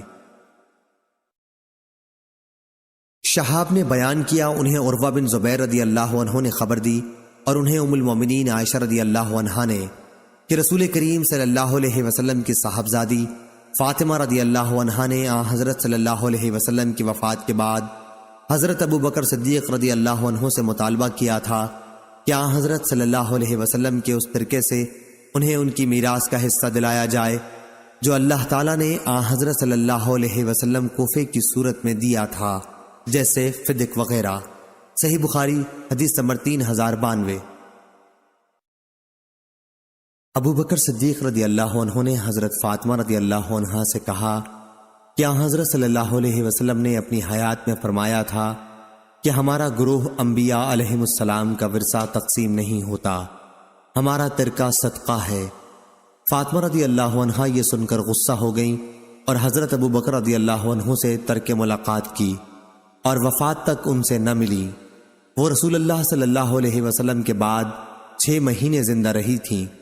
حضرت عائشہ صدیقہ رضی اللہ عنہا نے کہا کہ فاطمہ رضی اللہ عنہا نے حضرت صلی اللہ علیہ وسلم کے خیبر اور فدق اور مدینے کے صدقے کی وراثت کا مطالبہ حضرت ابو بکر رضی اللہ عنہ سے کیا تھا۔ حضرت ابو بکر رضی اللہ عنہ کو اس سے انکار تھا۔ انہوں نے کہا کہ میں کسی بھی ایسے عمل کو نہیں چھوڑ سکتا جسے رسول اللہ صلی اللہ علیہ وسلم اپنی زندگی میں کرتے رہے ہوں گے۔ عائشہ رضی اللہ عنہا نے کہا کہ حضرت صلی اللہ علیہ وسلم کا مدینے کا جو صدقہ تھا وہ حضرت عمر رضی اللہ عنہ نے حضرت علی اور حضرت عباس رضی اللہ عنہ کو اپنے عہد خلافت میں دے دیا۔ البتہ خیبر اور فدق کی جائیداد کو عمر رضی اللہ عنہ نے روک رکھا اور فرمایا کہ یہ دونوں رسول اللہ صلی اللہ علیہ وسلم کا صدقہ ہیں اور ان حقوق کے لیے جو وقتی طور پر پیش آتے یا وقتی حادثات کے لیے رکھی تھیں۔ یہ جائیداد اس شخص کے اختیار میں رہیں گی جو خلیفہ وقت ہو۔ ظاہری نے کہا چنانچہ ان دونوں جائیدادوں کا انتظام آج تک بذریعہ حکومت اس طرح ہوتا چلا آتا ہے۔ صحیح بخاری حدیث نمبر 3093۔ ظاہری نے بیان کیا کہ محمد بن جبیر نے مجھ سے اسی آنے والی حدیث کا ذکر کیا تھا، اس لیے میں نے مالک بن اوس کی خدمت میں خود حاضر ہو کر ان سے حدیث کے متعلق بطور تصدیق پوچھا۔ انہوں نے کہا کہ دن چڑھ آیا تھا اور میں اپنے گھر والوں کے ساتھ بیٹھا ہوا تھا، اتنے میں حضرت عمر رضی اللہ عنہ کا ایک بلانے والا میرے پاس آیا اور کہا کہ امیر المومنین آپ کو بلا رہے ہیں۔ میں اس قاصد کے ساتھ ہی چلا گیا اور حضرت عمر رضی اللہ عنہ کی خدمت میں حاضر ہوا۔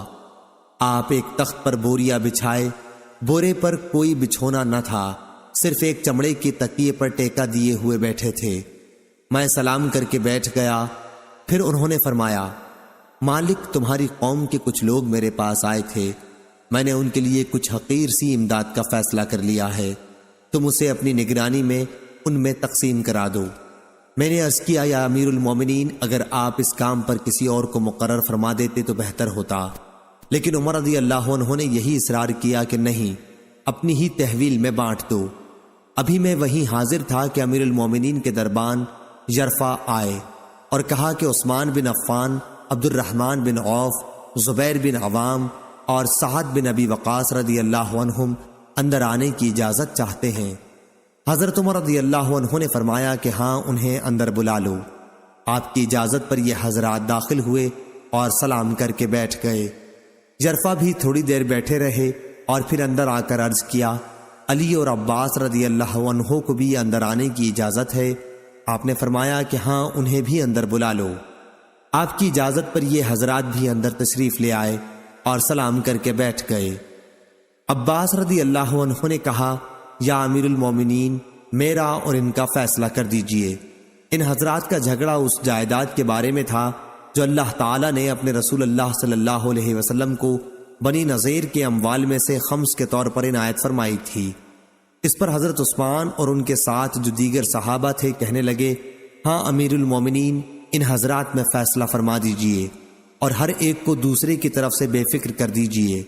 حضرت عمر رضی اللہ عنہ نے کہا، اچھا تو پھر ذرا ٹھہریے اور دم لے لیجئے، میں آپ لوگوں سے اس اللہ کی قسم دے کر پوچھتا ہوں جس کے حکم سے آسمان اور زمین قائم ہے، کیا آپ لوگوں کو معلوم ہے کہ رسول اللہ صلی اللہ علیہ وسلم نے فرمایا تھا کہ ہم پیغمبروں کا کوئی وارث نہیں ہوتا، جو کچھ ہم انبیاء چھوڑ کر جاتے ہیں وہ صدقہ ہوتا ہے، جس سے آن حضرت صلی اللہ علیہ وسلم کی مراد خود اپنی ذات گرامی بھی تھی۔ ان حضرات نے تصدیق کی کہ جی ہاں، بے شک آن حضرت صلی اللہ علیہ وسلم نے یہ فرمایا تھا۔ اب حضرت عمر رضی اللہ عنہ علی اور عباس رضی اللہ عنہ کی طرف مخاطب ہوئے، ان سے پوچھا، میں آپ حضرات کو اللہ کی قسم دیتا ہوں، کیا آپ حضرات کو بھی معلوم ہے کہ آن حضرت صلی اللہ علیہ وسلم نے ایسا فرمایا ہے یا نہیں؟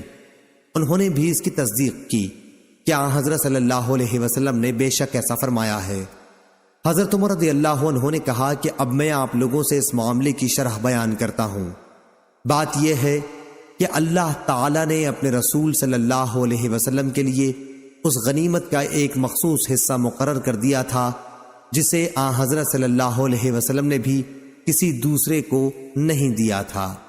پھر آپ نے اس آیت کی تلاوت فرمائی، وما افاء اللہ علی رسولہم منہم سے اللہ تعالیٰ کے ارشاد قدیر تک، اور وہ حصہ آن حضرت صلی اللہ علیہ وسلم کے لیے خاص رہا، مگر قسم اللہ کی یہ جائیداد آن حضرت صلی اللہ علیہ وسلم نے تم کو چھوڑ کر اپنے لیے جوڑ نہ رکھی، نہ خاص اپنے خرچ میں لائے، بلکہ تم ہی لوگوں کو دیں اور تمہارے ہی کاموں میں خرچ کی۔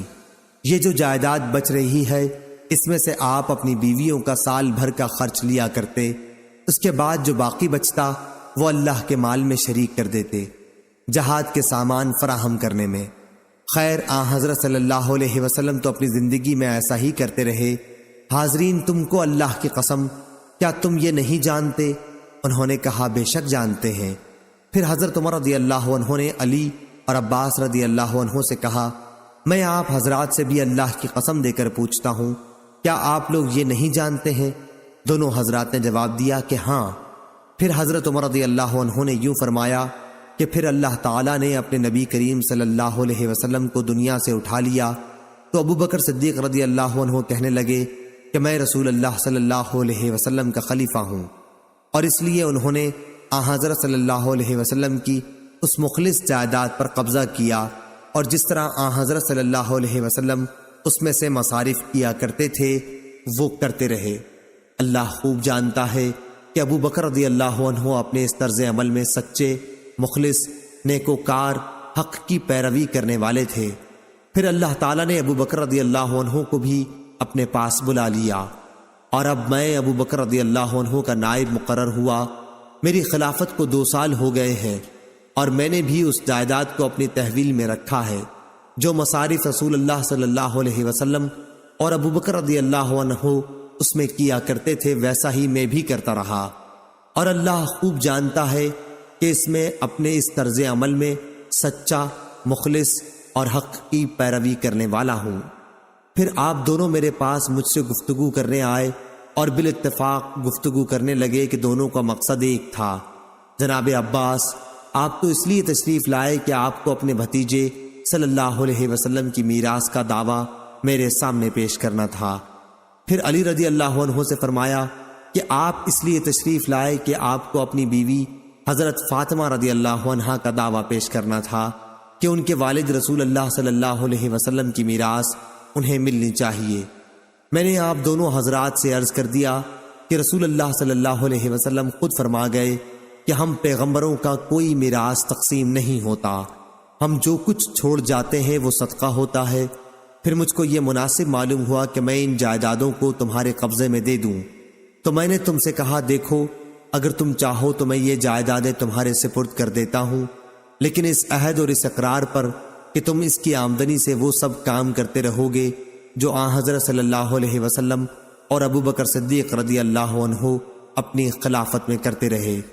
اور جو کام میں اپنی حکومت کے شروع سے کرتا رہا۔ تم نے اس شرط کو قبول کر کے درخواست کی کہ جائیدادیں ہم کو دے دو، میں نے اسی شرط پر دے دی۔ حاضرین کہو میں نے یہ جائیدادیں اس شرط پر ان کے حوالے کی ہیں یا نہیں؟ انہوں نے کہا بے شک اسی شرط پر آپ نے دی ہیں۔ پھر حضرت عمر رضی اللہ عنہ نے علی رضی اللہ عنہ اور عباس رضی اللہ عنہ سے فرمایا میں تم کو اللہ کی قسم دیتا ہوں میں نے اسی شرط پر یہ جائیدادیں آپ حضرات کے حوالے کی ہیں یا نہیں؟ انہوں نے کہا بے شک۔ حضرت عمر رضی اللہ عنہ نے کہا پھر مجھ سے کس بات کا فیصلہ چاہتے ہو؟ کیا جائیداد کو تقسیم کرانا چاہتے ہو؟ قسم اللہ کی جس کے حکم سے زمین اور آسمان قائم ہے، میں تو اس کے سوا اور کوئی فیصلہ کرنے والا نہیں۔ ہاں یہ اور بات ہے کہ اگر تم سے اس کا انتظار نہیں ہو سکتا تو پھر جائیداد میرے سپرد کر دو، میں اس کا بھی کام دیکھ لوں گا۔ صحیح بخاری حدیث نمبر 3094۔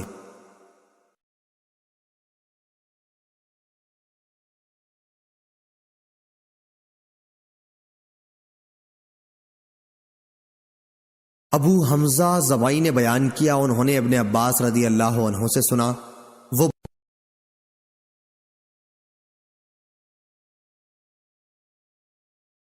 ابو حمزہ زبائی نے بیان کیا انہوں نے ابن عباس رضی اللہ عنہ سے سنا وہ بیان کرتے تھے کہ قبیلہ عبد القیس کا وفد دربار رسالت میں حاضر ہوا اور عرض کی یا رسول اللہ ہمارا تعلق قبیلہ ربیعہ سے ہے اور قبیلہ مضر کے کفار ہمارے اور آپ کے بیچ میں بستے ہیں، اس لیے ان کے خطرے کی وجہ سے ہم لوگ آپ کی خدمت میں صرف ادب والے مہینوں میں حاضر ہو سکتے ہیں۔ آپ ہمیں کوئی ایسا واضح حکم فرما دیں جس پر ہم خود بھی مضبوطی سے قائم رہیں اور جو لوگ ہمارے ساتھ نہیں آ سکے ہیں انہیں بھی بتا دیں۔ حضرت صلی اللہ علیہ وسلم نے فرمایا میں تمہیں 4 چیزوں کا حکم دیتا ہوں اور 4 چیزوں سے روکتا ہوں۔ میں تمہیں حکم دیتا ہوں اللہ پر ایمان لانے کا کہ اللہ کے سوا اور کوئی معبود نہیں، نماز قائم کرنے کا، زکوٰۃ دینے کا، رمضان کے روزے رکھنے کا، اور اس بات کا کہ جو کچھ بھی تمہیں غنیمت کا مال ملے اس میں 5واں حصہ خمس اللہ کے لیے نکال دو، اور تمہیں میں دبا، نقیر، ہنتم اور مصفت کے استعمال سے روکتا ہوں۔ صحیح بخاری حدیث نمبر 3095۔ ابو زناد نے بیان کیا انہیں اعرج نے اور انہیں حضرت ابو ہریرہ رضی اللہ عنہ نے کہ رسول اللہ صلی اللہ علیہ وسلم نے فرمایا میرے وارث میرے بعد 1 دینار بھی نہ بانٹیں، میرا ترکہ تقسیم نہ کریں، میں جو چھوڑ جاؤں اس میں سے میرے عاملوں کی تنخواہ اور میری بیویوں کا خرچ نکال کر باقی سب صدقہ ہے۔ صحیح بخاری حدیث نمبر 3096۔ عبداللہ بن ابی شیبہ نے بیان کیا کہا ہم سے ابو اسامہ نے، کہا ہم سے ہشام بن عروہ نے، ان سے ان کے والد نے بیان کیا، ان سے عائشہ نے بیان کیا کہ جب رسول کریم صلی اللہ علیہ وسلم کی وفات ہوئی تو میرے گھر میں آدھے وسق جو کے سوا جو ایک طاق میں رکھے ہوئے تھے اور کوئی چیز ایسی نہیں تھی جو کسی جگر والے جاندار کی خوراک بن سکتی، میں اسی میں سے کھاتی رہی اور بہت دن گزر گئے، پھر میں نے اس میں سے ناپ کر نکالنا شروع کیا تو وہ جلدی ختم ہو گئے۔ صحیح بخاری حدیث نمبر 3097۔ ابو اسحاق نے بیان کیا کہا کہ میں نے عمرو بن حارث سے سنا وہ کہتے تھے کہ نبی کریم صلی اللہ علیہ وسلم نے اپنی وفات کے بعد اپنے ہتھیار، 1 سفید خچر اور 1 زمین جسے آپ خود صدقہ کر گئے تھے کے سوا اور کوئی ترکہ نہیں چھوڑا تھا۔ صحیح بخاری حدیث نمبر 3098۔ معمر اور یونس نے خبر دی ان سے زہری نے بیان کیا انہیں عبید اللہ بن عبداللہ بن عتبہ بن مسعود نے خبر دی کہ نبی کریم صلی اللہ علیہ وسلم کی زوجہ مطہرہ عائشہ رضی اللہ عنہا نے بیان کیا کہ مرض الوفات میں جب نبی کریم صلی اللہ علیہ وسلم کا مرض بہت بڑھ گیا تو آپ نے سب بیویوں سے اس کی اجازت چاہی کہ مرض کے دن آپ میرے گھر میں گزاریں، اس کی اجازت آپ کو مل گئی تھی۔ صحیح بخاری حدیث نمبر 3099۔ نافع نے بیان کیا کہا کہ میں نے ابن ابی ملیکہ سے سنا انہوں نے بیان کیا کہ حضرت عائشہ رضی اللہ عنہا نے کہا کہ رسول اللہ صلی اللہ علیہ وسلم نے میرے گھر میری باری کے دن میرے حلق اور سینے کے درمیان ٹیک لگائے ہوئے وفات پائی۔ اللہ تعالیٰ نے وفات کے وقت میرے تھوک اور آن حضرت صلی اللہ علیہ وسلم کے تھوک کو ایک ساتھ جمع کر دیا تھا۔ بیان کیا وہ اس طرح کہ عبد الرحمن حضرت عائشہ رضی اللہ عنہا کے بھائی مسواک لیے ہوئے اندر آئے، آپ صلی اللہ علیہ وسلم اسے چبا نہ سکے، اس لیے میں نے اسے اپنے ہاتھ میں لے لیا اور میں نے اسے چبانے کے بعد وہ مسواک آپ کے دانتوں پر ملی۔ صحیح بخاری حدیث نمبر 3100۔ مزید اسلامک ویڈیو دیکھنے کے لیے ہمارے چینل کو سبسکرائب کیجیے۔